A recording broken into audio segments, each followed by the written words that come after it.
ദൈവ തിരുനാമത്തിന് മഹത്വം ഉണ്ടാകട്ടെ. കർത്താവായ യേശു ക്രിസ്തുവിൻ്റെ ഒരു എളിയ സാക്ഷിയായിട്ട് ഈ ദേശത്ത് വീണ്ടും കടന്നു വരുവാൻ ദൈവം എനിക്ക് തന്ന കൃപയെ ഓർത്ത് ഞാൻ ദൈവത്തെ സ്തുതിക്കുന്നു, സ്തോത്രം ചെയ്യുന്നു.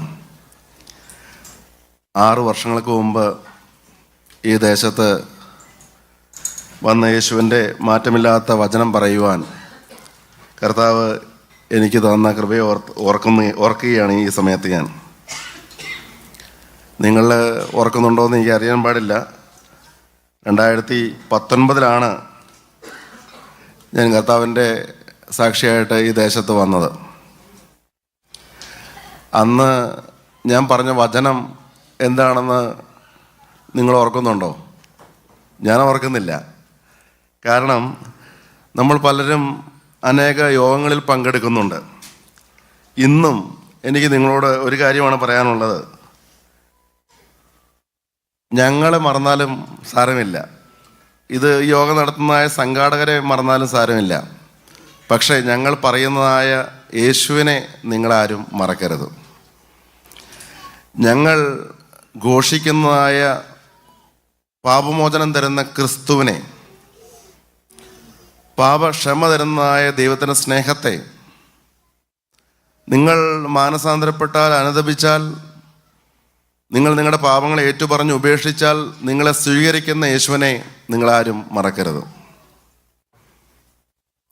ഇന്ന് തുടക്കം മുതലേ കർത്താവിൻ്റെ കൃപ വ്യാപരിച്ചുകൊണ്ടിരിക്കുകയായിരുന്നു. ഗാന ശുശ്രൂഷകളിലും ഓരോ ശുശ്രൂഷ ചെയ്ത ദൈവമക്കളിലൂടെയും കുഞ്ഞുങ്ങൾ പാട്ടുപാടിയപ്പോഴും എല്ലാം ദൈവത്തിൻ്റെ ആത്മാവ് വ്യാപരിച്ചുകൊണ്ടിരിക്കുകയായിരുന്നു. നിങ്ങളിൽ പലരും അത് അനുഭവിച്ചുകൊണ്ടിരിക്കുമായിരിക്കും. ഞാനും അനുഭവിച്ചുകൊണ്ടിരിക്കുകയായിരുന്നു കർത്താവിൻ്റെ സാന്നിധ്യം. കർത്താവിനെ അനുഭവിക്കുന്നതായ സാക്ഷികൾ, ഈ 21-ാം നൂറ്റാണ്ടിൽ യേശുവിനെ അനുഭവിച്ച് ജീവിക്കുന്നതായ സാക്ഷികളുടെ സാക്ഷ്യങ്ങൾ നമ്മൾ കേട്ടു. നിങ്ങളും ആഗ്രഹിക്കണം, കർത്താവെ എനിക്കും നിൻ്റെ ഒരു സാക്ഷിയാകാനുള്ള ഒരു കൃപ തരണമേ. എൻ്റെ കർത്താവ് എനിക്ക് ചെയ്ത വൻകാര്യങ്ങൾ പ്രസ്താവിപ്പാനുള്ള ഭാഗ്യം തരണമേ എന്ന് നിങ്ങൾ പ്രാർത്ഥിക്കണം. ഒരിക്കൽ ഒരു വയോധികയായ സ്ത്രീ പറഞ്ഞു, പാവം കുട്ടി, അവൾക്കൊരവസരം ലഭിച്ചില്ലല്ലോ എന്ന്. ഒരു വയോധികയായ ഒരു സ്ത്രീ അമേരിക്കയിൽ വെച്ച് പറഞ്ഞൊരു വാക്കാണ്, പാവം കുട്ടി, അവൾക്കൊരവസരം ലഭിച്ചില്ലല്ലോ എന്ന്. ഇത് പറഞ്ഞത് ആരെക്കുറിച്ചാണെന്ന് അറിയാമോ? പ്രശസ്തയായ സിനിമാ നടിയായ മെർലിൻ മൺറോയെ കുറിച്ചാണ് പറഞ്ഞത്. അവൾ സുന്ദരിയായിരുന്നു. അവളുടെ ആത്മഹത്യ ചെയ്ത വാർത്ത കേട്ടിട്ടാണ് ഈ വയോധികയായ അമേരിക്കയിലെ സ്ത്രീ പറഞ്ഞത്, പാവം കുട്ടി, അവൾക്കൊരവസരം, അവൾക്ക് സുവിശേഷം കേൾക്കാനൊരു അവസരം ലഭിച്ചില്ലല്ലോ. അവൾ യേശുവിനെ കണ്ടെത്തിയിരുന്നെങ്കിൽ അവൾ ആത്മഹത്യ ചെയ്യില്ലായിരുന്നല്ലോ. അവൾ നല്ലൊരു കലാകാരിയായിരുന്നു, വിശ്വസുന്ദരിയായിരുന്നു. അവിവാഹിതയായ ആ സ്ത്രീയെ വിവാഹം കഴിക്കാൻ വേണ്ടിയിട്ട് അനേക പുരുഷന്മാർ, ധനാഢ്യരായ പുരുഷന്മാർ പുറകെ നടന്നിരുന്നു. അവർക്ക് നല്ല പ്രശസ്തി ഉണ്ടായിരുന്നു, നല്ല സമ്പത്തുണ്ടായിരുന്നു. പക്ഷെ എന്തുകൊണ്ടാണ് അവർ ആത്മഹത്യ ചെയ്തത്? ജീവിതത്തിലെ ഏകാന്തത അവർ അനുഭവപ്പെട്ടു. എന്തോ ഒരു നിരാശ അവരെ പിന്തുടർന്നിരുന്നു. എന്നാൽ ആ സ്ത്രീ പറഞ്ഞതിലൊരു തെറ്റുണ്ട്. പാവം കുട്ടി, അവൾക്കൊരവസരം ലഭിച്ചില്ല എന്നല്ലേ ആ സ്ത്രീ പറഞ്ഞത്. സത്യം എന്താണെന്ന് നിങ്ങൾക്ക് അറിയണമോ? പ്രശസ്തനായ സുവിശേഷകനായ ഡോക്ടർ ബില്ലി ഗ്രഹാം ഒരിക്കൽ ആ ദേശത്ത് നിന്നപ്പോൾ ഈ സ്ത്രീക്ക് വേണ്ടി, ഈ മെർലിൻ മൺറോയ്ക്ക് വേണ്ടി പ്രാർത്ഥിക്കാൻ ദൈവാത്മാവ് ആ ദേവദാസനൊരു പ്രേരണ നൽകി. അദ്ദേഹം ശുശ്രൂഷ കഴിഞ്ഞ് അദ്ദേഹം ഒരു ഹോട്ടൽ മുറിയിൽ വന്ന് ഉറങ്ങാനായിട്ട് കിടക്കുന്നതിന് മുമ്പാണ് ഇങ്ങനെ ഒരു പ്രേരണ ഉണ്ടായത്. അദ്ദേഹം ആ സ്ത്രീക്ക് വേണ്ടി പ്രാർത്ഥിച്ചു. പിറ്റേ ദിവസം ലോസ് ആഞ്ചലസിൽ വന്നപ്പോൾ അദ്ദേഹത്തിൻ്റെ അസിസ്റ്റന്റിനെ വിളിച്ചിട്ട് പറഞ്ഞു, നീ ചെന്ന് മെർലിൻ മൺറോയെ കാണണം, എന്നിട്ട് എനിക്ക് അവളെ കാണാൻ, ബില്ലി ഗ്രഹാം പറയുകയാണ്, എനിക്ക് അവളെ കാണാൻ, അവളോട് സംസാരിപ്പാൻ താല്പര്യമുണ്ട് എന്ന് അറിയിക്കണം. അങ്ങനെ ഈ ഡോക്ടർ ബില്ലി ഗ്രഹാമിൻ്റെ അസിസ്റ്റന്റ് ഈ മെർലിൻ മൺറോയുടെ അടുക്കൽ ചെന്നു. സുവിശേഷകനായ ഡോക്ടർ ബില്ലി ഗ്രഹാമിനെ നിങ്ങളെ കാണാൻ താല്പര്യമുണ്ടെന്നും നിങ്ങളോട് സംസാരിപ്പാൻ താല്പര്യമുണ്ട് എന്നും അറിയിക്കാൻ വന്നതാണ്. അവൾ പറഞ്ഞ മറുപടി എന്താണെന്ന് അറിയാമോ? ഇപ്പോഴില്ല, 2 ആഴ്ച കഴിയട്ടെ എന്ന്. ഇപ്പോഴില്ല, 2 ആഴ്ച കഴിയട്ടെ എന്ന്. 2 ആഴ്ച കഴിഞ്ഞപ്പോൾ അമേരിക്കയിലെ പത്രങ്ങളിലെല്ലാം വാർത്ത, മെർലിൻ മൺറോ ആത്മഹത്യ ചെയ്തു. അവസരം കിട്ടാത്തതുകൊണ്ടാണോ? ആ വയോധികയായ സ്ത്രീ പറഞ്ഞത് എന്താണ്? പാവം കുട്ടി, അവൾക്കൊരു അവസരം ലഭിച്ചില്ല എന്ന്. അവസരം കിട്ടാത്തത് കൊണ്ടാണോ? പ്രിയമുള്ളവരെ, എല്ലാവർക്കും അവസരം കിട്ടുന്നുണ്ട്, അത് വിനിയോഗിക്കുന്നില്ല. ദൈവത്തിൻ്റെ വചനം കേൾക്കാൻ അവസരം കിട്ടുന്നുണ്ട്, വചനം കേട്ട് മാനസാന്തരപ്പെടാൻ അവസരം കിട്ടുന്നുണ്ട്. തിരുവചനത്തിൽ മുഴുവനും ഉയർന്നു നിൽക്കുന്നതായ കർത്താവായ യേശുക്രിസ്തു, ആ യേശുക്രിസ്തുവിലൂടെയുള്ള രക്ഷ അത് സ്വന്തമാക്കാനായിട്ട് ഏവർക്കും അവസരമുണ്ട്. അങ്ങനൊരു അവസരമാണ് ഇന്നും നമുക്ക് ലഭിച്ചിരിക്കുന്നത്. ഇങ്ങനെയുള്ള സുവിശേഷ യോഗങ്ങളിൽ ഈ കാൽവറി പ്രയർ ഫെലോഷിപ്പിനെ കുറിച്ച് പറഞ്ഞല്ലോ, ഒരു മനുഷ്യൻ്റെ പേര് ഇവിടെ കേൾക്കുകയില്ല. ഇങ്ങനെയുള്ള സുവിശേഷ യോഗങ്ങളിൽ രക്ഷകനായ ക്രിസ്തുവിനെ മാത്രമേ ഉയർത്തുകയുള്ളൂ. ഈ യേശുവിനോടുള്ള രക്ഷയെക്കുറിച്ചാണ് പറയുന്നത്. ഇല്ലെങ്കിൽ നിത്യജീവൻ ലഭിക്കുകയില്ല എന്ന്, നിത്യനാശത്തിലേക്ക് തള്ളപ്പെട്ടു പോകുമെന്ന്. ഈ ഭൗതികമായ ഏതെങ്കിലും കാര്യങ്ങൾക്ക് വേണ്ടി ആയിരിക്കരുത് നമ്മൾ യേശുവിൻ്റെ പിന്നാലെ നടക്കുന്നത്. ഈ ലോകത്തിൻ്റെ ആവശ്യങ്ങൾക്ക് വേണ്ടി, ഈ ലൗകികമായ കാര്യങ്ങൾ നേടിയെടുക്കുന്നതിന് വേണ്ടി മാത്രം ഒരു ആത്മീയമായിരിക്കരുത് നമുക്കുണ്ടാവേണ്ടത്. എൻ്റെ മരണത്തിന് ശേഷം എൻ്റെ ആത്മാവ് എവിടെ ചെല്ലണം? അത് ഈ ഭൂമിയിലായിരിക്കുമ്പോൾ ഞാൻ ചിന്തിക്കണം. മരിച്ചു കഴിഞ്ഞാൽ ഒരു നിത്യതയുണ്ട്. അത് ദൈവപുത്രൻ തന്നെ പറഞ്ഞിരിക്കുന്ന കാര്യമാണ്, വേദപുസ്തകത്തിൽ ഉടനീളം പറഞ്ഞിരിക്കുന്ന കാര്യമാണ്. മരണാനന്തരം എന്ത്? മരണത്തിനപ്പുറം എന്ത്? എൻ്റെ ആത്മാവ് എവിടെ ചെല്ലും? ഒന്നുകിൽ സ്വർഗം, അല്ലെങ്കിൽ നരകം.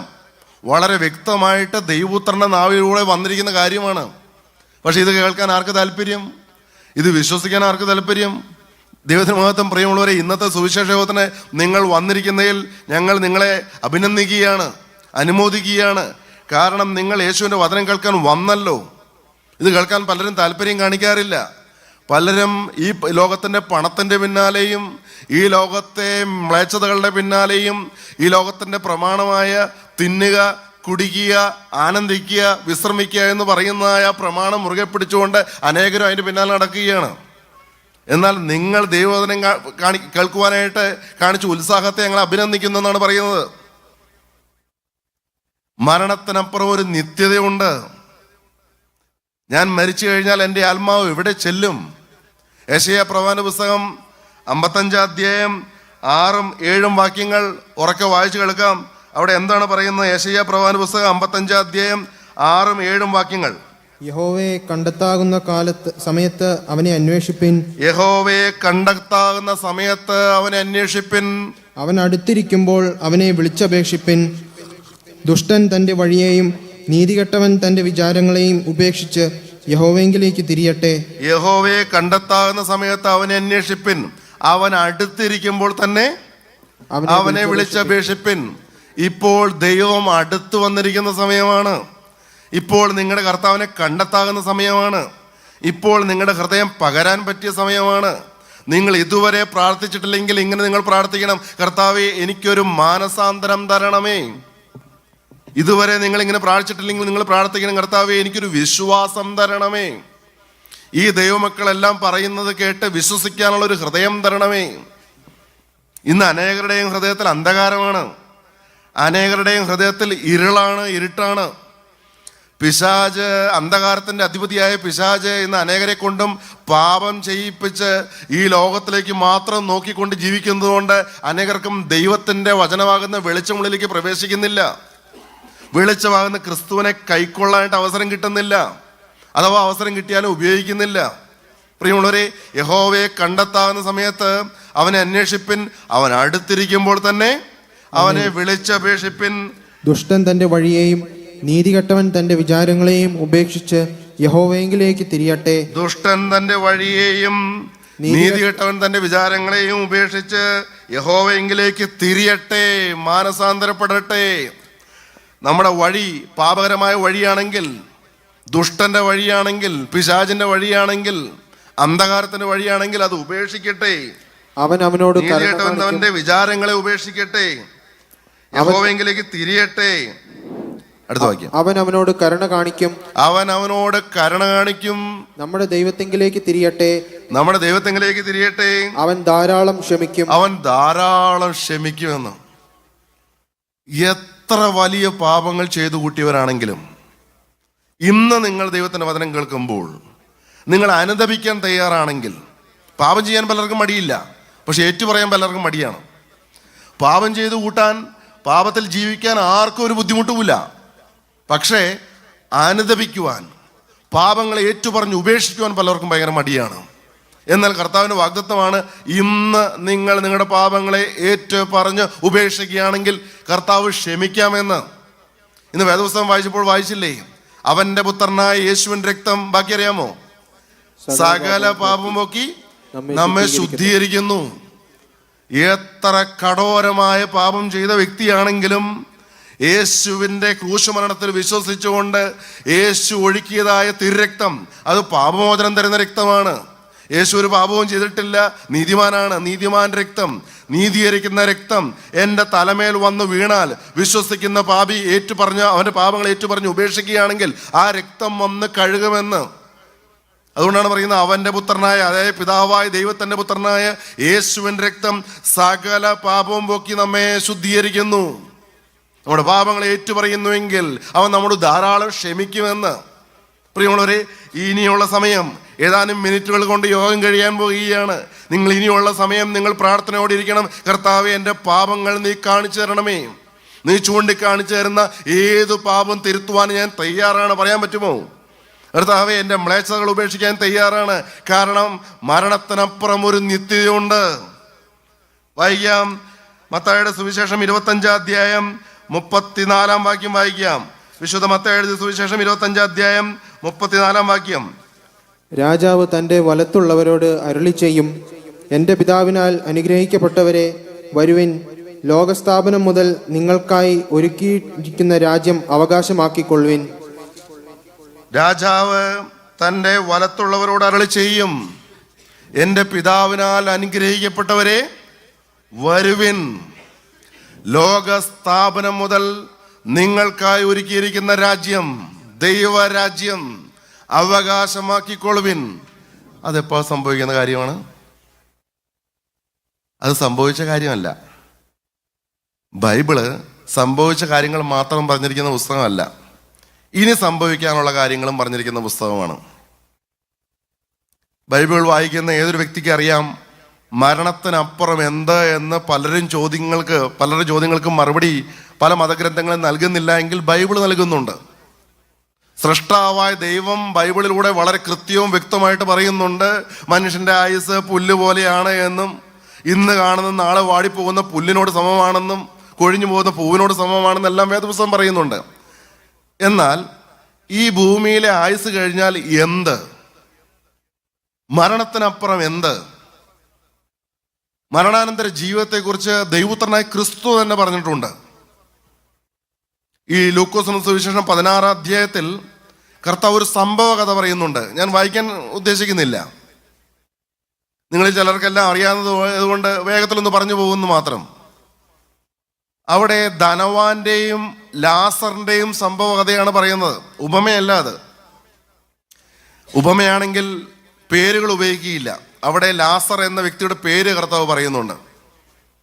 മാനസാന്തരപ്പെട്ട ലാസർ, ആ 16-ാം അധ്യായത്തിന്റെ അവസാനങ്ങളിലേക്ക് വരുമ്പോൾ എന്തുകൊണ്ടാണ് ലാസർ പർദീസയിലേക്ക് പോയെന്ന് വളരെ വ്യക്തമായിട്ട് പറയുന്നുണ്ട്.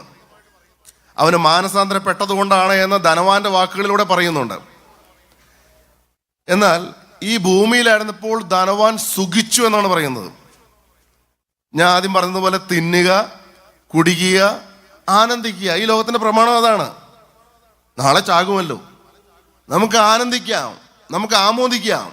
ഈ ലോകത്ത് നമ്മളെ ദൈവം ആക്കിയിരിക്കുന്നത് ഇതെല്ലാം അനുഭവിക്കാൻ വേണ്ടിയിട്ടാണ്. പലരും പറയുന്നില്ലേ, മദ്യപാനികൾ പറയാറുണ്ട്, ഇതെല്ലാം കുടിക്കാതെ അവിടെ ചെന്ന് കഴിയുമ്പോൾ ഭയങ്കര നഷ്ടമായിരിക്കുമെന്ന്. ഇതെല്ലാം കുടിച്ച് ഡ്രഗ്സ് ഉപയോഗിക്കുന്നവർ പറയും, ഇതൊക്കെ അനുഭവിച്ചു ഇവിടുത്തെ എൻ്റെ ലഹരിയൊക്കെ സുഖിച്ച് ഇവിടെ ജീവിക്കണമെന്ന്. പാപം ചെയ്യാൻ വേണ്ടിയിട്ട് ഓരോരോ കാര്യങ്ങൾ അവർ പറയുകയാണ്. ഈ ലോകത്തിൻ്റെ പ്രമാണം തിന്നുക, കുടിക്കുക, ആനന്ദിക്കുക, നാളെ ചാകുമല്ലോ. അങ്ങനെ ധനവാൻ സുഖിച്ച് പൊളച്ച് ജീവിച്ചപ്പോൾ അവന് മാനസാന്തരത്തെക്കുറിച്ച് അവൻ ചിന്തിച്ചില്ല. അവൻ ഒരുപക്ഷെ ദേവാലയത്തിൽ പോകുമായിരിക്കും, അവന് കുർബാന കാര്യങ്ങളിൽ പങ്കെടുക്കുമായിരിക്കും, പെരുന്നാളുകളിൽ പങ്കെടുക്കുമായിരിക്കും, സൺഡേ സ്കൂൾ പഠിപ്പിക്കുമായിരിക്കും. പക്ഷേ മാനസാന്തരം അത് അവൻ്റെ ജീവിതത്തിൽ ഉണ്ടായിരുന്നില്ല. അവന് ദൈവവും വേണം, ലോകവും വേണം, ദൈവവും വേണം, പാപവും വേണം, ദൈവവും വേണം, മദ്യം വേണം, ദൈവവും വേണം, ഈ ലോകത്തിലെ മ്ലേച്ഛതകളെല്ലാം വേണം. അങ്ങനെ ഒരു സ്വർഗം ദൈവം ഒരുക്കിയിട്ടില്ല കേട്ടോ. അങ്ങനെയുള്ളവർക്ക് വേണ്ടിയിട്ട് ദൈവം ഒരു സ്വർഗം ഒരുക്കിയിട്ടില്ല. എന്ത് സംഭവിച്ചു എന്നുള്ളത് വളരെ വ്യക്തമായിട്ട് ദൈവപുത്രൻ തന്നെ പറയുകയാണ്. ഈ ധനവാൻ മരിച്ചു, അടക്കപ്പെട്ടു. അടുത്ത വാക്യം എന്താണെന്നറിയാമോ? പാതാളത്തിൽ ഉടനെ പറയുകയാണ്. പിന്നെ ഒരു റെസ്റ്റ് പ്ലേസ് ഒന്നുമില്ല, പിന്നെ ഒരു വിശ്രമ കേന്ദ്രം ഒന്നുമില്ല, പിന്നെ വഴിയാത്രയിൽ ഒരു സത്രമൊന്നുമില്ല. ഉടനെ പാതാളത്തിൽ യാതന അനുഭവിക്കുന്നു. നോക്കണേ, ഇവിടെ വെച്ച് നല്ലൊരു ശവടക്ക് കിട്ടി. പല ആൾക്കാരും വന്ന് പ്രസംഗിച്ചിട്ടുണ്ടാകും അവന് വേണ്ടിയിട്ട്. നല്ല മനുഷ്യനായിരുന്നു, ഒരുപാട് പേരെ സഹായിച്ചിട്ടുണ്ട്, പള്ളിയിൽ നിത്യം കാണുന്ന മുഖമായിരുന്നു, ഇങ്ങനെയൊക്കെ പല പല കാര്യങ്ങൾ അവനെക്കുറിച്ച് പുകഴ്ത്തി പറഞ്ഞിട്ടുണ്ടാകും. പക്ഷേ അവൻ മരിച്ചു, പാതാളത്തിൽ യാതന അനുഭവിക്കാൻ തുടങ്ങിക്കഴിഞ്ഞു. അവൻ്റെ ബന്ധുക്കളെല്ലാം അവനെ ഓർത്ത് ഇങ്ങനെ പ്രാർത്ഥനയുണ്ടാകും, ദേവാലയത്തിലെല്ലാം പോയി പ്രാർത്ഥിക്കുന്നുണ്ടാവും. പക്ഷെ അവൻ അവിടെ കിടന്ന് യാതന അനുഭവിച്ചുകൊണ്ടിരിക്കുകയാണ്, പാതാളത്തിൽ യാതന അനുഭവിക്കുന്നു. അവിടെ പറയുകയാണ്, ലാസറിൻ്റെ വിരലിൻ്റെ അറ്റം വെള്ളത്തിലൊന്ന് മുക്കി എൻ്റെ നാവിനെ തണുപ്പിക്കാൻ വേണ്ടിയിട്ട് അവനെ ഇങ്ങോട്ടൊന്ന് അയക്കാമോ? ഒരു ഗ്ലാസ് വെള്ളമല്ല ചോദിക്കുന്നത്, ഒരു ഇറ്റ് വെള്ളം, ഒരു തുള്ളി വെള്ളം കിട്ടിയിരുന്നെങ്കിൽ ഞാൻ ഈ ജ്വാലയിൽ കിടന്ന് വേദന അനുഭവിക്കുന്നു. അപ്പോൾ ധനവാൻ മരിച്ചു കഴിഞ്ഞപ്പോൾ അവൻ്റെ ഡെഡ് ബോഡി ശവക്കല്ലറയിൽ കൊണ്ട് അടക്കിയതിന് ശേഷം അവൻ്റെ ആത്മാവ് എങ്ങോട്ട് പോയി? പാതാളത്തിൽ യാതന അനുഭവിക്കുകയാണ്. ഇനി ലാസറിൻ്റെ കാര്യം കേട്ടോ. ലാസർ ശരീരത്തിൽ മുഴുവനും വ്രണം നിറഞ്ഞവനായി, നായ്ക്കൾ പോലും നക്കിയ ശരീരവുമായിട്ട് അവൻ ദരിദ്രനായിട്ട് ജീവിക്കുന്ന ഒരു വ്യക്തിയായിരുന്നു. അവൻ ദരിദ്രനായതുകൊണ്ടല്ല അവൻ അബ്രഹാമിൻ്റെ മടിയിലേക്ക് പർദീസിലേക്ക് പോയത്, അവൻ മാനസാന്തരപ്പെട്ടവനായിരുന്നു. ഞാൻ പറഞ്ഞില്ലേ, അവസാന വാക്യങ്ങളിൽ വരുമ്പോൾ അത് എടുത്തു പറയുന്നുണ്ട്. ഈ ദരിദ്രൻ മരിച്ചപ്പോൾ അവിടെ പറയുന്നത് നല്ലൊരു ശവോടക്ക് കിട്ടിയെന്നല്ല പറയുന്നത്. ആരെങ്കിലും കൊണ്ടേ കുഴിച്ചിട്ടുണ്ടാവും. അവിടെ പറയുന്നത് നിങ്ങൾക്ക് ശ്രദ്ധിച്ചിട്ടുണ്ടോ? ദൂതന്മാർ വന്നു. ആരാ വന്നത്? സ്വർഗത്തിലെ ദൂതന്മാർ വന്നു. ഈ ചിലർ മരിച്ചു കിടക്കുമ്പോൾ അലമുറയിട്ട് കരയാറുണ്ട്. മരിക്കണയ്ക്ക് മുമ്പ് മരണത്തോട് മല്ലടിച്ച് കിടക്കുമ്പോൾ അലമുറയിട്ട് കരയാറുണ്ട്. ചില വ്യക്തികളെല്ലാം വിളിച്ചു പറയാറുണ്ട്, ഭീകര സത്വങ്ങൾ എൻ്റെ അടുക്കൽ വന്നിരിക്കുന്നു, ദുരാത്മാക്കൾ എൻ്റെ അടുക്കൽ വന്നിരിക്കുന്നു. സത്യമാണ് പ്രിയമുള്ളവരെ, അവൻ്റെ ആത്മാവിനെ കൊണ്ടുപോകാനായിട്ട് വന്നിരിക്കുകയാണ് പിശാചുക്കൾ. ഈ ലാസർ മരിച്ചപ്പോൾ ദൂതന്മാരാണ് വരുന്നത്, മാലാഖമാരാണ് വരുന്നത്. ഞാൻ മരിച്ചു കിടക്കുമ്പോൾ എൻ്റെ അടുക്കൽ ആര് വരും? ഞാൻ മരിക്കുന്ന സമയത്ത് എൻ്റെ ആത്മാവിന് അവകാശം പറഞ്ഞുകൊണ്ട് ആര് വരും? വേദപുസ്തകത്തിലൊരു വിശുദ്ധനായിരുന്നു, പക്ഷെ ആ വിശുദ്ധന്റെ ശരീരത്തിൽ പോലും സാത്താൻ അവകാശം പറഞ്ഞുകൊണ്ട് വാദിച്ചു എന്നാണ് പറയുന്നത്. സാത്താൻ അവകാശമുള്ള എന്തെങ്കിലും എൻ്റെ ജീവിതത്തിൽ ഉണ്ടെങ്കിൽ എൻ്റെ ആത്മാവിനെ എതിരേറ്റു കൊണ്ടിരുന്നത് സാത്താൻ്റെ ദൂതന്മാരായിരിക്കും. അതല്ല, ഞാൻ മാനസാന്തരപ്പെട്ട വ്യക്തിയാണെങ്കിൽ, യേശുക്രിസ്തുവിനെ രക്ഷകനും നാഥനുമായിട്ട് ഹൃദയത്തിൽ സ്വീകരിച്ച് യേശുവിനെ അനുഭവിച്ച് ജീവിക്കുന്ന വ്യക്തിയാണെങ്കിൽ, മനസ്സറിഞ്ഞ് ജീവിതത്തിൽ ഒരു പാപം വരികില്ല എന്ന തീരുമാനം ഒരിക്കലെങ്കിലും പറഞ്ഞ വ്യക്തിയാണെങ്കിൽ, നിന്നെ എതിരേറ്റു കൊണ്ടുവരാൻ വരുന്നത് മാലാഖമാരായിരിക്കും. അവിടെ പാതാളത്തിൽ ഒരു ഇറ്റ് വെള്ളത്തിന് വേണ്ടി യാതന അനുഭവിക്കുകയാണ്. അവിടെ കിടന്നുകൊണ്ട് ധനവാൻ പറയുന്ന പല പല കാര്യങ്ങളുമുണ്ട്. ഈ ലാസറിനെ, അബ്രഹാമേ, ഈ ലാസറിനെ ഭൂമിയിലേക്കൊന്ന് അയക്കാമോ? എൻ്റെ സഹോദരന്മാർക്ക് മാനസാന്തരമില്ല, അവർക്ക് മാനസാന്തരപ്പെടണം. അപ്പോൾ അബ്രഹാം പറയുകയാണ്, അവിടെ മോശയും പ്രവാചകന്മാരും ഉണ്ട്. കാലാകാലങ്ങളിൽ ദൈവം സുവിശേഷകന്മാരെ നിങ്ങളുടെ ദേശത്തേക്ക് അയക്കുന്നുണ്ട്. നിങ്ങൾക്കും നിങ്ങളുടെ മക്കൾക്കും സൗജന്യമായിട്ട് സുവിശേഷം തരാനായിട്ട് ഓരോ ദൈവമക്കളെ ദൈവം എഴുന്നേൽപ്പിക്കുന്നുണ്ട്. അതാണ് എൻ്റെ അർത്ഥം. അവിടെ പ്രസംഗിക്കാൻ മോശയും പ്രവാചകന്മാരും ഉണ്ട്. അപ്പോൾ ധനവാൻ പറയുകയാണ്, അല്ലല്ല, മോശയും പ്രവാചകന്മാരുടെ വാക്ക് കേട്ട് മാനസാന്തരപ്പെടുന്ന ചെറിയ ചെറിയ ആൾക്കാരൊന്നും അല്ല എൻ്റെ സഹോദരന്മാർ. എൻ്റെ സഹോദരന്മാർ ഭയങ്കര വമ്പൻ ആൾക്കാരാണ്. അവർക്ക് മോശയും പോരാ, പ്രവാചകന്മാരും പോരാ, പിന്നെ ആര് വേണം? മരിച്ച ലാസർ ഉയർത്തെഴുന്നേറ്റ് എന്ന് അവരോട് പ്രസംഗിച്ചാൽ അവർ മാനസാന്തരപ്പെടുകയുള്ളൂ. അപ്പോൾ അബ്രഹാം പറഞ്ഞു, മോശയും പ്രവാചകന്മാരും വചനം പറഞ്ഞിട്ട് മാനസാന്തരപ്പെട്ടില്ലെങ്കിൽ മരിച്ചിട്ട് ഉയർത്തെഴുന്നേറ്റ് എന്നാലും അവരൊന്നും വിശ്വസിക്കാൻ പോണില്ല എന്ന്. അവിടെ അധ്യായം അവസാനിക്കുകയാണ്. അധ്യായം അവസാനിക്കുമ്പോൾ ധനവാൻ നരകത്തിൽ യാതന, ലാസർ അബ്രഹാമിന്റെ മടിയിൽ പർദീസയിൽ. പ്രിയമുള്ളവരെ, മരണാനന്തര ജീവിതത്തെ കുറിച്ച് പറഞ്ഞിരിക്കുന്ന ആരാണ്? ക്രിസ്തുവാണ് പറഞ്ഞിരിക്കുന്നത്. നമ്മുടെ ആത്മാവിന് വിശപ്പുണ്ട്, ദാഹമുണ്ട്, യാതനയുണ്ട്, വേദനയുണ്ട്. പാതാളത്തിലാണെങ്കിൽ, നരകത്തിലാണെങ്കിൽ അവിടെ കാണാൻ പറ്റും, അവിടെ ഭാഷയുണ്ട്. പാതാളത്തിൽ കിടന്നുകൊണ്ട് പർദീസയിലുള്ളവരോട് സംസാരിക്കാൻ ഭാഷയുണ്ട്, തമ്മിൽ കാണാൻ പറ്റുന്നുണ്ട്, സംസാരമുണ്ട്. ഇതെല്ലാം ബൈബിളിൽ പറഞ്ഞിരിക്കുന്നതാണ്. ഞാൻ പറഞ്ഞു വരുന്നത് മരണാനന്തര ജീവിതത്തെക്കുറിച്ച്, ഇനി സംഭവിക്കാനുള്ള കാര്യങ്ങളെക്കുറിച്ച് പറഞ്ഞിരിക്കുന്ന പുസ്തകമാണ് ബൈബിൾ. നിങ്ങൾ പലരും യേശുവിൻ്റെ ഒന്നാമത്തെ വരവിൽ വിശ്വസിക്കുന്നവരാണ്. കർത്താവായ യേശു ക്രിസ്തു വന്നു, സത്യമാണ്. കർത്താവായ യേശു ക്രിസ്തു ക്രൂശിക്കപ്പെട്ടു, സത്യമാണ്. അവൻ 3-ാം ദിവസം ഉയർത്തെഴുന്നേറ്റു, സത്യമാണ്. അവൻ ശിഷ്യന്മാർക്ക് പ്രത്യക്ഷനായി, സത്യമാണ്. അവൻ 40 നാളോളം ശിഷ്യന്മാർക്ക് പ്രത്യക്ഷപ്പെട്ട പല അടയാളങ്ങളും അത്ഭുതങ്ങളും കാണിച്ചു, സത്യമാണ്. വേദപുസ്തകത്തിലുണ്ട്. ആ കർത്താവ് രണ്ടാമത് വരുമെന്ന് 1800ഓളം പ്രവചനങ്ങൾ ബൈബിളിലുണ്ട്. എത്ര പേര് വിശ്വസിക്കുന്നുണ്ട്? കർത്താവായ യേശു ക്രിസ്തു രണ്ടാമത് വരും. ഏത് സമയത്തും വരാം. നിങ്ങൾ നനയ്ക്കാത്ത നാഴികയിൽ വരാം. നിങ്ങൾ ഒട്ടും പ്രതീക്ഷിക്കാത്ത ദിവസത്തിൽ വരാം. കാത്തിരിക്കുന്ന വിശുദ്ധന്മാർ മാത്രമേ അവനോടൊപ്പം എടുക്കപ്പെടുകയുള്ളൂ എന്ന് വേദപുസ്തകത്തിൽ എത്രയോ ഭാഗത്ത് കർത്താവായ യേശു ക്രിസ്തു പറയുന്നു, ദൂതന്മാർ പറയുന്നു, അപ്പസ്തോലന്മാർ പറയുന്നു. പരിശുദ്ധാത്മാവിൽ നിറഞ്ഞ ലേഖനങ്ങളിൽ മുഴുവനും എഴുതപ്പെട്ടിരിക്കുന്ന കാര്യങ്ങളാണ് ഈ കാര്യം. യേശുവിൻ്റെ രണ്ടാമത്തെ വരവ്, ഇനി സംഭവിക്കാനുള്ള കാര്യങ്ങളും പറഞ്ഞിരിക്കുന്ന പുസ്തകമാണ് ബൈബിൾ. സംഭവിച്ച കാര്യങ്ങൾ മാത്രമല്ല, പ്രിയമുള്ളവരെ, അനേക പ്രവാചകന്മാരെ കുറിച്ച് ബൈബിൾ പറയുന്നുണ്ട്, അവരുടെ വീഴ്ചകളെ കുറിച്ച് പറയുന്നുണ്ട്. പക്ഷേ അവർ വീഴ്ചകൾ വന്നപ്പോൾ ദൈവത്തിലേക്ക് തിരിഞ്ഞ്, ദൈവത്തിലേക്ക് നോക്കി അനുദപിച്ച് ഞങ്ങൾക്ക് തെറ്റുപറ്റി അപ്പ എന്ന് പറഞ്ഞ് കരഞ്ഞപ്പോൾ അവരോട് ദൈവം ക്ഷമിച്ചു കൊടുത്തതിനെ കുറിച്ചും ബൈബിൾ പറയുന്നുണ്ട്. ഇത് വായിക്കുമ്പോൾ, ഈ വചനങ്ങളെല്ലാം കേൾക്കുമ്പോൾ ഇവിടെ ഇരിക്കുന്ന ഓരോ വ്യക്തികളും ചിന്തിക്കണം, എനിക്ക് എവിടെയാണ് തിരുത്തുവാനുള്ളത്? സത്യമാണ് പ്രിയമുള്ളവർ, ഒരു യാഥാർത്ഥ്യം ഞാൻ നിങ്ങളോട് പറയാം. നിങ്ങൾ ഇവിടെ ഇരിക്കുന്ന ഇരിപ്പിലിടുന്നുകൊണ്ട് കർത്താവേ എനിക്ക് തെറ്റുപറ്റി എന്ന് പറയുമ്പോൾ, എനിക്ക് പാപം വന്നുപോയി എന്ന് പറയുമ്പോൾ, എൻ്റെ പാപം ക്ഷമിക്കണമേ എന്ന് പറയുമ്പോൾ, നിങ്ങൾ അനുദപിക്കുമ്പോൾ നിങ്ങളുടെ പാപം ക്ഷമിച്ചു തരുന്നവനായ ഒരു ദൈവമുണ്ട് എന്ന്, ആ ദൈവം നമ്മുടെ മധ്യത്തിൽ എഴുന്നള്ളി വന്നിട്ടുണ്ട് എന്ന് എത്ര പേരത് വിശ്വസിക്കുന്നുണ്ട്? എത്ര പേരത് വിശ്വസിക്കുന്നുണ്ട്? ഒരിക്കൽ കർത്താവ് ഒരാളോട് പറഞ്ഞു, ഭയപ്പെടേണ്ട, വിശ്വസിക്കുക മാത്രം ചെയ്യുക എന്ന്. ആരോടാണെന്നറിയാമോ? ഒരു പള്ളിപ്രമാണിയോടാണ്. അദ്ദേഹത്തിൻ്റെ പേര് യായിറോസ് എന്നാണ്. അദ്ദേഹം യേശുക്രിസ്തുവിൻ്റെ അടുക്കൽ വന്ന് കാൽക്കിലേക്ക് അങ്ങ് വീണു. അന്നത്തെ പള്ളിപ്രമാണിമാർ മുഴുവനും യേശുക്രിസ്തുവിനെ എതിർക്കുന്നവരായിരുന്നു. പരീശന്മാരോടൊപ്പം, ശാസ്ത്രിമാരോടൊപ്പം, പുരോഹിതന്മാരുടെ ഒപ്പം നിൽക്കുന്നവരായിരുന്നു. പക്ഷേ ഈ യായിറോസ് എന്ന് പറയുന്ന പള്ളി പ്രമാണി വന്ന് യേശുക്രിസ്തുവിൻ്റെ കാൽക്കലേക്ക് സകലരെയും കാണുകയും വീണു. കാരണം അവനൊരു അത്യാവശ്യം വന്നിരിക്കുക. അവൻ്റെ ഏകമകൾ, കുഞ്ഞുമകൾ മരിക്കാറായിട്ട് മരണത്തോട് മല്ലടിച്ച് അത്യാസന നിലയിൽ കിടക്കുകയാണ്. യേശുക്രിസ്തുവിൻ്റെ അടുക്കൽ വന്നു. പ്രിയമുള്ളവർ, ഞങ്ങൾ ഈ സുവിശേഷ വേലയുടെ ഭാഗമായിട്ട് നടക്കുമ്പോൾ പല ദേശങ്ങളിലും പോകാറുണ്ട്, പല ഭവനങ്ങളിലും ചെല്ലാറുണ്ട്. പല ദേശങ്ങളിലും ചെന്ന് സുവിശേഷം പറയാൻ പോകുമ്പോൾ ഓരോ വ്യക്തികൾ വന്ന് പറയുന്ന ഓരോരോ കാര്യങ്ങൾ കേൾക്കണം.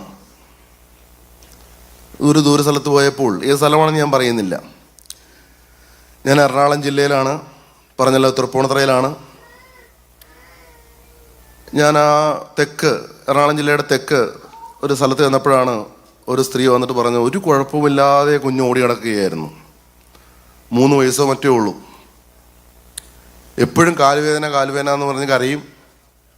അവസാനം ഡോക്ടർമാരുടെ അടുത്ത് കൊണ്ടുപോയി. കാലുവേദന മാറുന്നില്ല, കൂടി വരാൻ തുടങ്ങിയപ്പോൾ ചെക്ക് ചെയ്തപ്പോഴാണ് അറിയുന്നത് ബോൺ മാരോ ക്യാൻസറാണ്. 3 വയസ്സുള്ള കുഞ്ഞിന്. ആ കുഞ്ഞിൻ്റെ അമ്മയുടെ അമ്മയാണ് ആ യോഗത്തിന് വന്നിരിക്കുന്നത്. അവർക്ക് വിശ്വാസമുണ്ട്. എനിക്ക് ആ പ്രാർത്ഥന അവരൊരു ലെറ്റർ പോലെ എഴുതി തന്നത്, ഞാനത് നിങ്ങളെ കാണിക്കാൻ വേണ്ടി കൊണ്ടുവന്നതല്ല. ഇത് 2-3 മാസമായി ഞാൻ മറന്നു പോവാതെ പ്രാർത്ഥിക്കാൻ വേണ്ടിയിട്ട് എൻ്റെ ബൈബിളിൽ തന്നെ വെച്ചിരിക്കുകയാണത്. അവർ കരഞ്ഞുകൊണ്ട് വരികയാണ്. ഞാൻ പറയുന്നത്, ഒരു അത്യാവശ്യ ഘട്ടം വരുമ്പോൾ സമയം വൈകി ദൈവസന്നിധിയിലേക്ക് വന്നിട്ട് നമ്മൾ നിലവിളിച്ചുകൊണ്ട് ചിലപ്പോൾ ഫലം വന്നു വരികയില്ല. അതാ യഹോവ അടുത്തിരിക്കുമ്പോൾ തന്നെ വിളിച്ചപേക്ഷിപ്പിൻ. ഇപ്പോൾ അവസരം കിട്ടിയിരിക്കുകയാണ്. ഞാൻ പറഞ്ഞു വന്നത്, ഈ യായിറോസിൻ്റെ മകൾ അത്യാസന്ന നിലയിലായപ്പോൾ യായിറോസ് കാൽക്കൽ വന്ന് വീണു. കർത്താവ് അവനെ എഴുന്നേൽപ്പിച്ചിട്ട് പറഞ്ഞു, ഞാൻ ഭവനത്തിലേക്ക് വരാം. അങ്ങനെ അവർ പോകുമ്പോഴാണ് മറ്റൊരു സംഭവം നടക്കുന്നത്. നിങ്ങൾക്ക് പലർക്കും അറിയാം, ഒരു രക്തസ്രാവക്കാരി 12 വർഷമായിട്ട് പല വൈദ്യന്മാരുടെ അടുക്കൽ പോയിട്ടും സൗഖ്യം കിട്ടാതെ, അവളുടെ പണം മുഴുവനും ചെലവഴിച്ചിട്ടും സൗഖ്യം കിട്ടാതെ വലഞ്ഞു പോയൊരു സ്ത്രീ, ക്ഷീണിച്ച അവശയായ സ്ത്രീ. അവൾക്കൊരു വിശ്വാസമുണ്ടായിരുന്നു. യേശു കടന്നു പോകുന്നറിഞ്ഞപ്പോൾ യേശു ക്രിസ്തുവിനെ ഒന്ന് തൊട്ടാൽ, അല്ല അവൻ്റെ വസ്ത്രത്തിൽ ഒന്ന് തൊട്ടാൽ അവൾക്ക് സൗഖ്യം കിട്ടുമെന്നുള്ളൊരു വിശ്വാസമായിട്ടാണ് അവൾ വന്നത്. പക്ഷേ ഈ യായിറോസിൻ്റെ വീട്ടിലേക്ക് പോകുന്ന യായിറോസും ശിഷ്യന്മാരും യേശു ക്രിസ്തുവിനെ അനുഗമിക്കുന്നതായ അനേക പുരുഷാരവും പോകുന്നതായ ഒരു കൂട്ടം, വലിയൊരു കൂട്ടം. അങ്ങനെ നടന്നു പോകുമ്പോഴാണ് കർത്താവ് പെട്ടെന്ന് നിന്നത്. ഇന്നും അങ്ങനെ സംഭവിക്കും കേട്ടോ. കർത്താവ് നിന്നിട്ട് പറഞ്ഞു, എന്നെ ആരോ തൊട്ടു, എങ്കിൽ നിന്ന് ശക്തി പുറപ്പെട്ടത് ഞാൻ അറിഞ്ഞു. എന്നെ തൊട്ടതാര്? അപ്പോൾ ഓരോരുത്തർ പറഞ്ഞു, ഞാനല്ല എന്ന് പറഞ്ഞുകൊണ്ടിരിക്കുകയാണ്. അപ്പോൾ പത്രോസ് പറഞ്ഞു, പുരുഷാരൻ മുഴുവനും നമ്മെ തിക്കിക്കൊണ്ട് പോവുകയല്ലേ, നല്ല തിക്കും തിരക്കുമാണ്. അപ്പോൾ നിന്നെ തൊട്ടതാര് എന്ന് പറയുന്നത് എന്താണ്? പത്രോസ് ചോദിച്ചു. അപ്പോൾ കർത്താവ് പറയുകയാണ്, എന്നെ ഒരാൾ തൊട്ടു എങ്കിൽ നിന്ന് ശക്തി പുറപ്പെട്ടു എന്ന്. അതിൻ്റെ അർത്ഥം എന്താണെന്നറിയാമോ? പലരും തൊട്ടു കർത്താവിനെ, പക്ഷെ ഒരാൾ വന്ന് വിശ്വാസത്തോടെ തൊട്ടു.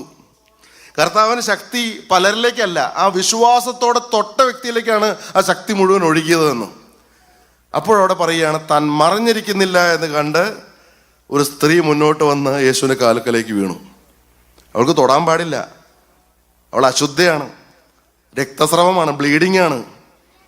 അവൾ ഭയന്ന് വിറച്ചുകൊണ്ട് മഹാപരിശുദ്ധനായ യേശുവിൻ്റെ വസ്ത്രത്തിൽ തൊട്ടല്ലോ എന്നുള്ള പേടി കൊണ്ട് അവൾ വിറങ്ങൽ ചെന്നപ്പോൾ കർത്താവ് പറഞ്ഞു, എന്താണ് സംഭവിച്ചത്? അപ്പോൾ അവൾ പറഞ്ഞു, കർത്താവ് മറ്റുള്ളവരെ കേൾപ്പിക്കാൻ വേണ്ടിയിട്ടാണ് കർത്താവ് പറഞ്ഞത്. അപ്പോൾ അവൾ പറഞ്ഞു, 12 വർഷമായിട്ട് രക്തസ്രവമായിരുന്നു. ഞാൻ ഏറിയ വൈദ്യന്മാരുടെ അടുക്കൽ പോയി ചികിത്സിച്ചു, പക്ഷെ ഒട്ടും ഭേദം വന്നില്ല. എല്ലാവരാലും തഴയപ്പെട്ട് അവസാനം നീ ഇതിലെ പോകുമെന്നറിഞ്ഞ് ഞാൻ വന്നതാണ്. വിശ്വാസത്തോടെ നിന്റെ വസ്ത്രത്തിൻ്റെ വെളുമ്പിലൊന്ന് തൊട്ടാൽ സൗഖ്യം കിട്ടുമെന്ന് വിശ്വസിച്ച് ഞാൻ തൊട്ടു, എൻ്റെ ബാധ മാറി, അവൾ സ്വസ്ഥയായി. ഇത് കേട്ടപ്പോൾ ശിഷ്യന്മാരെല്ലാം അന്തം വിട്ടു. അപ്പോഴാണ് മറ്റൊരു കാര്യം. എന്താണ്? യായിറോസിന്റെ വീട്ടിൽ നിന്നൊരു അറിയിപ്പ്, ഇനി ഗുരുവിനെ പ്രയാസപ്പെടുത്തണ്ട, മോള് മരിച്ചുപോയി.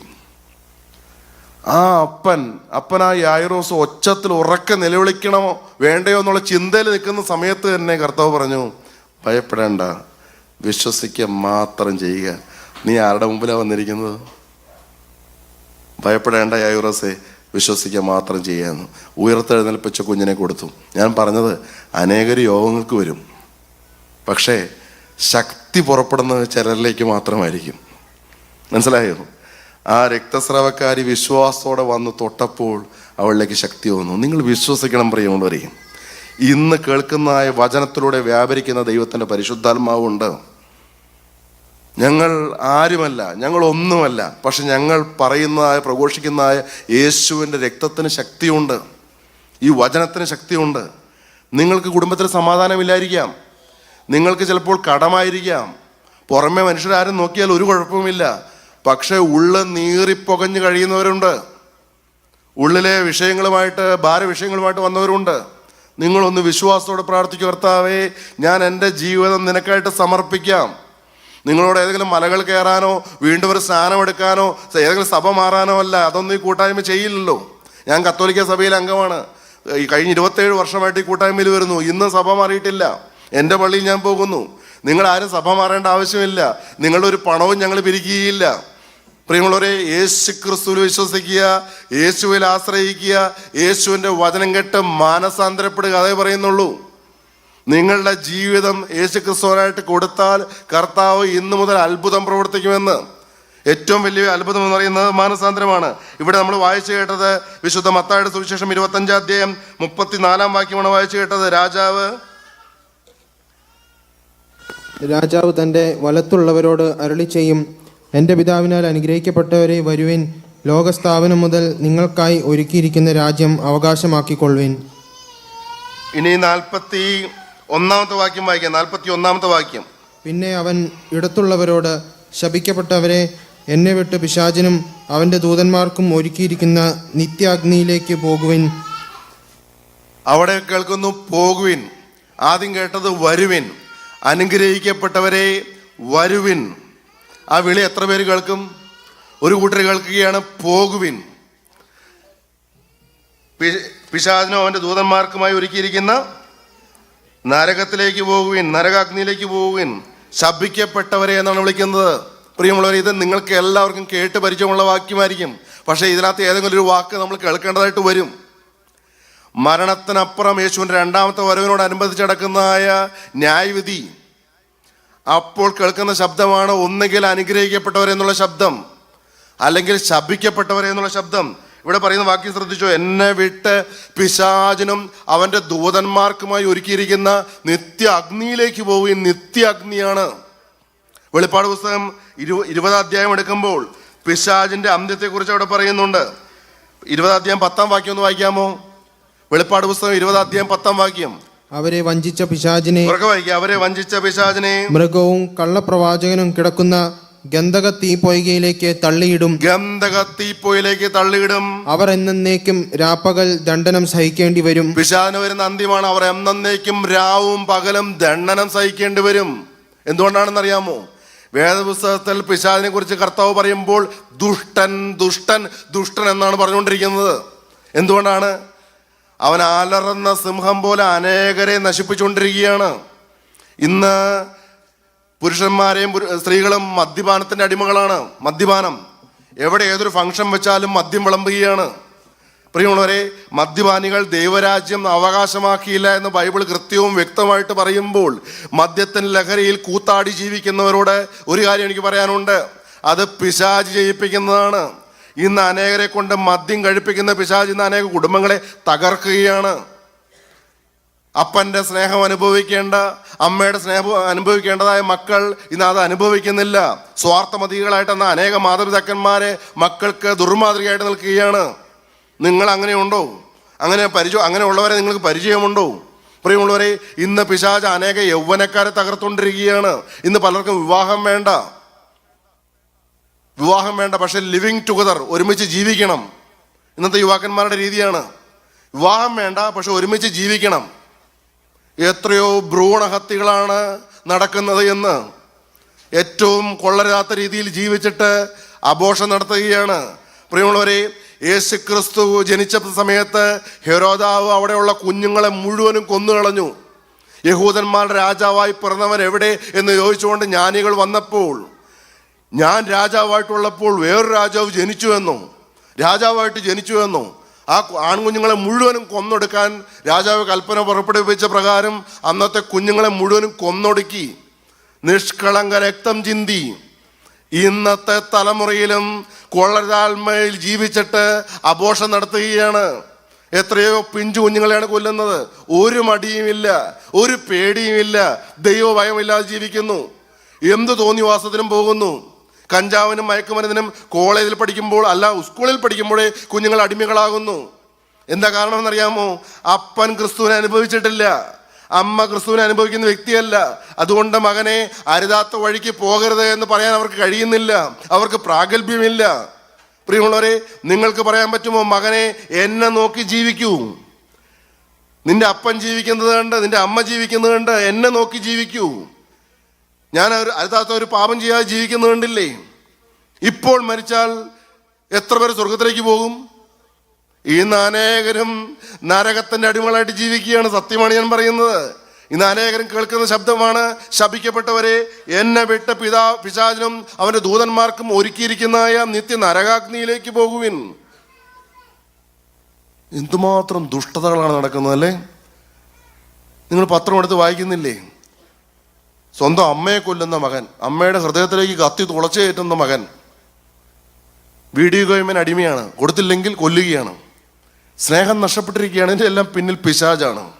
അറക്കുവാനും മുടിപ്പാനും മോഷ്ടിപ്പാനും വരുന്ന പിശാച് എന്ന് യേശു തന്നെ പറഞ്ഞിരിക്കുന്നു. ഇന്ന് പലരും ആരെങ്കിലും ചിന്തിക്കുന്നുണ്ടോ? ഒരു ശത്രുവുണ്ട്, അലർന്ന സിംഹം എന്ന പോലെ ആരെ വിഴുങ്ങേണ്ടുവെന്ന് തിരഞ്ഞു ചുറ്റി നടക്കുന്ന ഒരു പൈശാചികനുണ്ട്.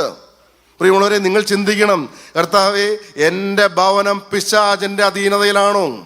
ബൈബിള് പറയുന്നുണ്ട്, സർവ്വലോകവും ദുഷ്ടന്റെ അധീനതയിൽ കിടക്കുന്നു. യോഹന്നാന്റെ ലേഖനത്തിലുണ്ട്. പ്രിയമുള്ളവരെ, പിശാചിന്റെ അണ്ടറിലാണ് എന്ന്. കാരണം അനേക പാപപ്രവൃത്തികൾ ചെയ്ത് ഇന്ന് അനേക ശുശ്രൂഷകന്മാരെയും അനേക പാസ്റ്റർമാരെയും അനേക അച്ഛന്മാരെയും വരെയും പിശാചിന്റെ കൺട്രോളിലാണ്. അനേക സുവിശേഷ വേലക്കാർ വരെ പിശാചിന്റെ കൺട്രോളിലാണ്. പ്രിയമുള്ളവരെ, നിങ്ങൾ പരിശോധിച്ചു നോക്കണം, കർത്താവായ യേശു ക്രിസ്തു പ്രസാദിക്കുന്ന ജീവിതമാണോ ഞാൻ നയിക്കുന്നത്? എൻ്റെ ആത്മീയ ജീവിതത്തിൽ ദൈവം പ്രസാദിക്കുന്നുണ്ടോ? ഈ ഉൽപ്പത്തി പുസ്തകത്തില് ആദാമിന്റെ മക്കളായിരുന്നു, ആദാമിന്റെ ഹവ്വയുടെ മക്കളായിരുന്നു ഹാബേലും കയീനും. രണ്ടുപേരും ദൈവത്തെ പ്രസാദിപ്പിക്കാൻ വേണ്ടിയിട്ട് വഴിപാടുമായിട്ടാണ് ദൈവത്തിന്റെ അടുക്കൽ വന്നത്. പക്ഷെ ഒരാളിൽ ദൈവം പ്രസാദിച്ചില്ല. ശ്രദ്ധിച്ചോ? ഒരാളുടെ കുർബാന കാണലിൽ ദൈവം പ്രസാദിച്ചില്ല, ഒരാളുടെ ആത്മീയ പ്രവർത്തികളിലൊന്നും ദൈവം പ്രസാദിച്ചില്ല. അവിടെ പറയുന്നുണ്ട്, കയീനിലും അവൻ്റെ വഴിപാടിലും ദൈവം പ്രസാദിച്ചില്ല. എന്തുകൊണ്ടാണ് കയീൻ്റെ വഴിപാടിൽ പ്രസാദിക്കാറുന്നത്? എന്തുകൊണ്ടാണ് കയീൻ്റെ ഗാന ശുശ്രൂഷയിലും കയീൻ്റെ സാക്ഷ്യത്തിലും കയീൻ്റെ പ്രസംഗത്തിലും കയീൻ്റെ ആത്മീയ കാര്യങ്ങളിലും ദൈവം പ്രസാദിക്കാതിരുന്നത്? അവനിൽ പ്രസാദമില്ലായിരുന്നു. വളരെ വ്യക്തമാണ്, കയീനിലും അവൻ്റെ വഴിപാടിലും ദൈവം പ്രസാദിച്ചില്ല. ജീവിതത്തിൽ പാപം വെച്ചുകൊണ്ട് ആത്മീയ കാര്യങ്ങൾ എന്തെല്ലാം കാട്ടിക്കൂട്ടിയാലും ദൈവം പ്രസാദിക്കണമെന്നില്ല. അതിൽ പിശാചിന്റെ അവകാശം ഉണ്ടാകും. കയീനോട് ദൈവം പറയുന്നു, പാപം വാതിൽക്കൽ കിടക്കുന്നു, അതിൻ്റെ ആഗ്രഹം നിങ്കലേക്കാകുന്നു, നീയോ അതിനെ കീഴടക്കണം. ഇല്ലെങ്കിൽ കയീനെ, എനിക്ക് നിന്റെ യാഗത്തിലൊന്നും പ്രസാദം ഉണ്ടാകിയില്ല, നിന്റെ വഴിപാടിലൊന്നും പ്രസാദം ഉണ്ടാകിയില്ല എന്ന്. നോക്കണം പ്രിയമുള്ളവരെ, ക്രിസ്ത്യാനികളായ നമ്മൾ പരിശോധിക്കൂ. ഞാൻ ദേവാലയത്തിൽ പോകുന്നു, ഞാൻ കുർബാനയിൽ പങ്കെടുക്കുന്നു, ഞാൻ സാധു ജനസേവ ചെയ്യുന്നു, ഞാൻ ആത്മീയ പ്രസ്ഥാനങ്ങളിൽ മുന്നിട്ട് നിൽക്കുന്നു, ശരി ആയിക്കോട്ടെ, ഞാൻ കൂട്ടായ്മകളിൽ പോകുന്നു. പക്ഷേ എൻ്റെ ജീവിതത്തിൽ പാപമുണ്ടെങ്കിൽ, അശുദ്ധി ഉണ്ടെങ്കിൽ, വ്യഭിചാര മോഹങ്ങളുണ്ടെങ്കിൽ, സ്വന്തം ഭാര്യയിരിക്കെ അന്യ സ്ത്രീകളെ കുറിച്ച് ചിന്തിക്കുന്ന വ്യക്തിയാണെങ്കിൽ, സ്വന്തം ഭർത്താവിരിക്കെ അന്യജട മോഹവുമായിട്ട് നടക്കുന്ന വ്യക്തിയാണെങ്കിൽ, മറ്റുള്ളവരെ കുറ്റം പറയുന്ന സ്വഭാവമുണ്ടെങ്കിൽ, ഏഷണിയും പരദൂഷണവുമായിട്ട് നടക്കുന്ന നാവുള്ളവളാണെങ്കിൽ, ദൈവം നിന്റെ യാഗത്തിൽ പ്രസാദിക്കുകയില്ല. ദൈവം നമ്മുടെ വഴിപാടിൽ പ്രസാദിക്കുകയില്ല. ഞാൻ പാപത്തോട് യാത്ര പറയാതെയാണ് പ്രസംഗിച്ച് നടക്കുന്നതെങ്കിൽ എൻ്റെ പ്രസംഗം വെറുതെയാണ്. ഞാൻ 3000 കിലോമീറ്റർ യാത്ര ചെയ്തായിരിക്കും ഇവിടെ വന്നിരിക്കുന്നത്. പക്ഷെ അതെല്ലാം വെറുതെ ആയി പോകും. എന്നിൽ ദൈവം പ്രസാദിക്കുന്നുണ്ടോ? എങ്കിലേ എൻ്റെ പ്രസംഗത്തിലും ദൈവം പ്രസാദിക്കുകയുള്ളൂ എന്ന് അനേകർ കേൾക്കും. ശപിക്കപ്പെട്ടവരെ, എന്നെ വിട്ട് പോ, കർത്താവ് തീർത്ത് പറയും. അതെന്തായിരിക്കും അല്ലേ? അതെന്തായിരിക്കും? കർത്താവ് അങ്ങനെ പറയുമോ? കോടാനുകോടി വർഷങ്ങൾ ഒന്നുകിൽ സ്വർഗത്തിൽ അല്ലെങ്കിൽ നരകത്തിൽ. കർത്താവ് തന്നെ പറയുന്നു, കെടാത്ത തീയും ചാവാത്ത പുഴുവുമുള്ള നരകം, ഗന്ധക തീ പൊയ്യ.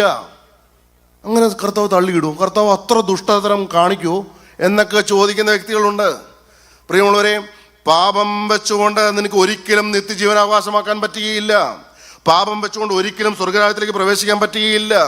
യാത്ര പറയാത്ത ഏതെങ്കിലും പാപം ഉണ്ടെങ്കിൽ സഹോദരന്മാരെ ഇന്ന് അനുദപിക്കണം. ദൈവത്തിന് മുഖത്ത് അനുഗ്രഹിക്കപ്പെട്ടവനെ എന്നുള്ള വിളി കേൾക്കാൻ കഴിയണം. എന്തുകൊണ്ടാണ് ദൈവം പോകുവിൻ ഞാൻ നിങ്ങളെ അറിയുന്നില്ല എന്ന് പറയുന്നതെന്ന് അറിയാമോ? എന്തുകൊണ്ടായിരിക്കും? വായിക്കാം, മത്തായിയുടെ സുവിശേഷം 7-ാം അധ്യായം 21 വാക്യം വായിക്കാം.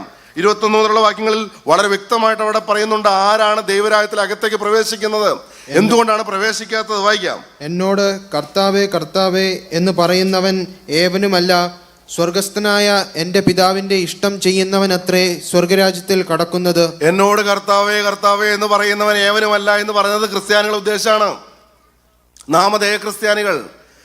എന്നോട് കർത്താവേ കർത്താവേ എന്ന് പറയുന്ന ഏവനുമല്ല, പിന്നെയോ സ്വർഗസ്ഥനായ എൻ്റെ പിതാവിൻ്റെ ഇഷ്ടം ചെയ്യുന്നവൻ അത്രേ സ്വർഗരാജ്യത്തിൽ കടക്കുന്നത്. സ്വർഗസ്ഥനായ എൻ്റെ പിതാവിൻ്റെ ഇഷ്ടം ചെയ്യുന്നവരത്രേ സ്വർഗരാജ്യത്തിൽ കിടക്കുന്നത്. ദൈവത്തിൻ്റെ ഇഷ്ടം നിറവേറ്റുന്ന വ്യക്തി മാത്രമേ സ്വർഗരാജ്യത്തിലേക്ക് പ്രവേശനം കിട്ടുകയുള്ളൂ എന്ന്.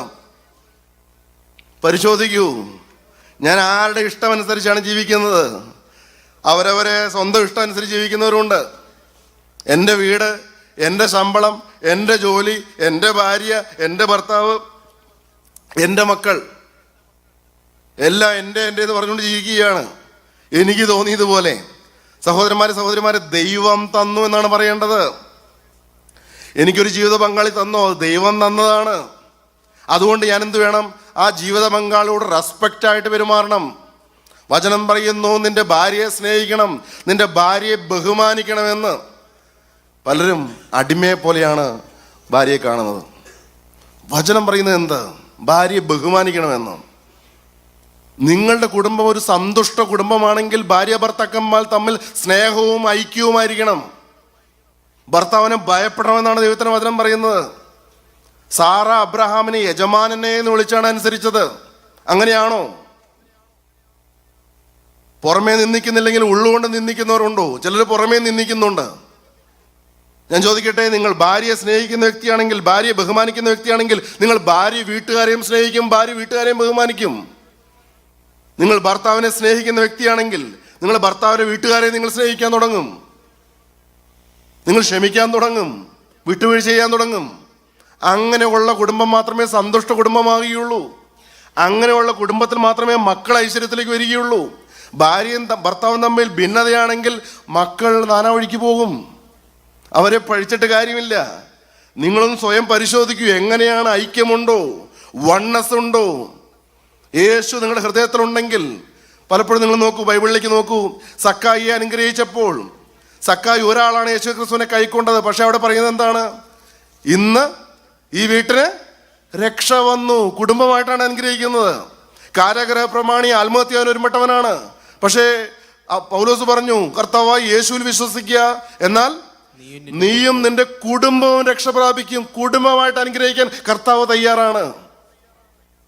നിങ്ങളുടെ കുടുംബം എങ്ങനെയുണ്ട്? സമാധാനമുള്ള കുടുംബമാണോ? സന്തുഷ്ട കുടുംബമാണോ? ദൈവത്തിന് മഹത്വം. ഞാൻ പറയട്ടെ, നിത്യതയുടെ തുറമുഖത്ത് ചെല്ലുമ്പോൾ ഒരുപക്ഷെ നിങ്ങൾ സ്വർഗത്തിലേക്ക് പ്രവേശിച്ചു വിചാരിക്കുക. നിങ്ങളുടെ മക്കളോ? അവിടെ വെച്ച് മക്കൾ ചോദിക്കും, അപ്പാ ഈ യേശുവിനെ കുറിച്ചൊന്നും പറഞ്ഞു തരാൻ പാടില്ലായിരുന്നു. ഞാൻ ഈ നരകത്തിൽ കെടാത്ത തീയിലും ചാവാത്ത പുഴുവിലും കിടന്ന് വെന്തെരിയേണ്ടി വരുമായിരുന്നു. യേശുവിനെ കുറിച്ചൊരു വാക്ക് പറയാൻ പാടില്ലായിരുന്നു. പല മക്കളും ചോദിക്കും. അങ്ങനെ ചരിത്രം പറയുന്നുണ്ട്. അപ്പാ എന്നെ മരിക്കാനായിട്ട് അങ്ങ് പഠിപ്പിച്ചില്ലല്ലോ. അങ്ങയുടെ നിരീശ്വരവാദവും അങ്ങയുടെ യുക്തിവാദവും അങ്ങ് എന്നെ പറഞ്ഞു കേൾപ്പിച്ചു. അതുകൊണ്ട് ഞാൻ ഭക്തിയിലേക്ക് പോയില്ല. എൻ്റെ അമ്മ ഭക്തിയായിരുന്നിട്ടും അമ്മയുടെ വിശ്വാസത്തിന്റെ പിന്നാലെ ഞാൻ പോയില്ല. യേശുവിനെ ഞാൻ കൈക്കൊണ്ടില്ല. അങ്ങയുടെ യുക്തിവാദത്തിലും നിരീശ്വരവാദത്തിലും വിശ്വസിച്ച ഒരു മകള് ചോദിച്ചതാണ്. ഇപ്പോൾ ഞാൻ അത്യാസന്നതയിൽ രോഗം വന്ന് കിടക്കുകയാണ്, മരണക്കിടക്കയിലാണ്. ഈ സമയത്ത് ഞാൻ എന്താണ് ചെയ്യേണ്ടത്? അങ്ങനെ മരിക്കാൻ പഠിപ്പിച്ചില്ലല്ലോ, മരണത്തിന് വേണ്ടിയിട്ട് ഒരുങ്ങാൻ പഠിപ്പിച്ചില്ലല്ലോ. അപ്പനെടുന്ന് കരയുകയാണ്. അമ്മ പറഞ്ഞു, മോളെ യേശുവിനെ കൈക്കൊള്ളൂ. മകള് അതൊന്നും കേൾക്കാതെ അപ്പനോടൊപ്പം നിന്നു. അപ്പൻ നിരീശ്വരവാദിയായിരുന്നു, അപ്പൻ യുക്തിവാദിയായിരുന്നു. നിങ്ങളുടെ മക്കൾക്ക് യേശുവിനെ കൊടുത്തിട്ടുണ്ടോ? ദൈവത്തിൻ്റെ ഇഷ്ടം എന്താണെന്ന് അന്വേഷിക്കാത്തൊരു തലമുറ. എൻ്റെ ദൈവത്തിന് മഹത്വം. ഇവിടെ പറയുകയാണ്, എൻ്റെ പിതാവിൻ്റെ ഇഷ്ടം ചെയ്യുന്നവരെത്രയോ സ്വർഗ്ഗരാജ്യത്തിൽ കിടക്കുന്ന. അടുത്ത വാക്യം, കർത്താവേ കർത്താവേ, നിന്റെ നാമത്തിൽ ഞങ്ങൾ പ്രവചിക്കുകയും നിന്റെ നാമത്തിൽ ഭൂതങ്ങളെ പുറത്താക്കുകയും നിന്റെ നാമത്തിൽ വളരെ വീര്യപ്രവർത്തികൾ പ്രവർത്തിക്കുകയും ചെയ്തില്ലയോ എന്ന് പലരും ആ നാളിൽ എന്നോട് പറയും. അന്ന് ഞാൻ അവരോട്, ഞാൻ ഒരു നാളും നിങ്ങളെ അറിഞ്ഞിട്ടില്ല, അധർമ്മം പ്രവർത്തിക്കുന്നവരെ എന്നെ വിട്ടു പോകുവിൻ എന്ന് തീർത്ത് പറയും. അധർമ്മം പ്രവർത്തിക്കുന്നവരെ എന്നെ വിട്ടു പോകുവിൻ എന്ന് തീർത്ത് പറയും. എന്തുകൊണ്ടാണ് ഞാൻ നിങ്ങൾ ഒരു നാൾ അറിഞ്ഞിട്ടില്ല എന്ന് പറയുന്നത്? ജീവിതത്തിൽ അധർമ്മം, അശുദ്ധി, ലൈംഗികമായ വീഴ്ചകൾ, അരുതാതായ പാപങ്ങൾ. ദൈവത്തിന് മഹത്വം, ദൈവത്തിന് സ്തോത്രം. വായിക്കാം യോഹന്നാന്റെ സുവിശേഷം 6-ാം അധ്യായം 39-40 വാക്യങ്ങൾ വായിക്കാം. യോഹന്നാന്റെ സുവിശേഷം 6-ാം അധ്യായം 39-40 വാക്യങ്ങൾ. അവൻ എനിക്ക് തന്നതിൽ ഒന്നും ഞാൻ കളയാതെ എല്ലാം ഒടുക്കത്തെ നാളിൽ ഉയർത്തെഴുന്നേൽപ്പിക്കണം എന്നാകുന്നു എന്നെ അയച്ചവന്റെ ഇഷ്ടം. കർത്താവിനെ കാണാനായിട്ട് കർത്താവിൻ്റെ അമ്മയും സഹോദരന്മാരും കൂടെ വന്നു. അപ്പോൾ കർത്താവ് വചനം പറഞ്ഞുകൊണ്ടിരിക്കുകയായിരുന്നു. യേശു വചനം പറഞ്ഞുകൊണ്ടിരിക്കുമ്പോൾ, നിന്റെ അമ്മയും സഹോദരന്മാരും നിന്നെ കാണാൻ വന്നിരിക്കുന്നു എന്ന് പറഞ്ഞു. ഇപ്പോൾ കർത്താവ് ഉടനെ പറയുകയാണ്, എൻ്റെ ഇഷ്ടം ചെയ്യുന്നവരാണ്, എൻ്റെ പിതാവിൻ്റെ ഇഷ്ടം ചെയ്യുന്നവരാണ് എൻ്റെ അമ്മയും സഹോദരന്മാരുമെന്ന്. വായിക്കണോ? മത്തായിയുടെ സുവിശേഷം 12-ാം അധ്യായം 50-ാം വാക്യം ഒന്ന് വായിക്കാമോ? വിശുദ്ധ മത്തായി എടുത്ത സുവിശേഷം 12-ാം അധ്യായം 50-ാം വാക്യം. സ്വർഗസ്ഥനായ എൻ്റെ പിതാവിൻ്റെ ഇഷ്ടം ചെയ്യുന്നവൻ എൻ്റെ സഹോദരനും സഹോദരിയും അമ്മയും ആകുന്നു എന്ന് പറഞ്ഞു. പിതാവിൻ്റെ ഇഷ്ടം ചെയ്യുന്നവരാണ്. നമ്മൾ കർത്തൃ പ്രാർത്ഥനയിൽ പ്രാർത്ഥിക്കും, അവിടുത്തെ ഇഷ്ടം സ്വർഗത്തിലെ പോലെ ഭൂമിയിലുമാകണം. എന്താണ് പിതാവിൻ്റെ ഇഷ്ടം? അതാണ് വായിച്ചത് യോഹന്നാന്റെ സുവിശേഷം 6-ാം അധ്യായം ഇപ്പോൾ വായിച്ചു കേട്ടത്. 39-40 വാക്യങ്ങളൊന്ന് വായിച്ചേ. 6-ാം അധ്യായം 39-40 വാക്യങ്ങൾ. അവൻ എനിക്ക് തന്നതിൽ ഒന്നും ഞാൻ കളയാതെ എല്ലാം ഒടുക്കത്തെ നാളിൽ ഉയർത്തെഴുന്നേൽപ്പിക്കണം എന്നാകുന്നു എന്നെ അയച്ചവന്റെ ഇഷ്ടം. എന്നെ അയച്ചവനൊരു ഇഷ്ടമുണ്ട്. കർത്താവായ യേശു പറയുകയാണ്, എന്നെ അയച്ച പിതാവായ ദൈവത്തിനൊരു ഇഷ്ടമുണ്ട്. എന്താണ് ഇഷ്ടം എന്നോട് വായിച്ചേ. അവൻ എനിക്ക് തന്നതിൽ ഒന്നും ഞാൻ കളയാതെ എല്ലാം ഒടുക്കത്തെ നാളിൽ ഉയർത്തെഴുന്നേൽപ്പിക്കണം എന്നാകുന്നു എന്നെ അയച്ചവന്റെ ഇഷ്ടം. എൻ്റെ അടുക്കൽ വരുന്നവർ, എൻ്റെ വചനം കേൾക്കുന്നവർ, എൻ്റെ വചനം പ്രമാണിക്കുന്നവർ, എൻ്റെ വചനം അനുസരിച്ച് ജീവിക്കുന്നവർ ആരും നഷ്ടപ്പെട്ടു പോകരുത് എന്നാണ് പിതാവിൻ്റെ ഇഷ്ടം. അവനെ എല്ലാം എനിക്ക് ഒടുക്കത്തെ നാളിൽ ഉയർത്തെഴുന്നേൽപ്പിക്കാനുള്ളതാണ്. പ്രിയമുള്ളവരെ, അതിൻ്റെ അർത്ഥം എന്താണെന്ന് അറിയാമോ? മരണം മൂലം നമ്മൾ മാറ്റപ്പെടും. നമ്മുടെ ആത്മാവ് ഒന്നുകിൽ പരദീസയിലേക്കോ അല്ലെങ്കിൽ പാതാളത്തിലേക്ക് പോകും. പക്ഷേ ഈ ശരീരം, നമ്മുടെ ശരീരം അടക്കിയിരിക്കുന്നതായ ശവക്കല്ലറയുണ്ടല്ലോ, ആ കല്ലറകളിൽ നിന്ന് ഒരിക്കൽ ക്രിസ്തുവിൽ മരിച്ച വ്യക്തികളാണെങ്കിൽ ഉയർത്തെഴുന്നേൽക്കും. ഈ ശരീരം, അതിനാണ് ഒന്നാമത്തെ പുനരുദ്ധാനം എന്ന് പറയുന്നത്. ഈ ശരീരം ഉയർക്കാനുള്ള ശരീരമാണ്. യോഹന്നാന്റെ സുവിശേഷം വായിച്ചു നോക്കിയാൽ ഉടനീളം പുനരുദ്ധാനത്തെക്കുറിച്ച് പറയുന്നുണ്ട്. കല്ലറകളിലുള്ളവർ ദൈവത്തിന്റെ ശബ്ദം കേൾക്കുകയും കേൾക്കുന്നവർ ജീവിക്കുകയും ചെയ്യുന്ന നാഴിക വരുന്നു. ഒന്നാമത്തെ പുനരുദ്ധാനം.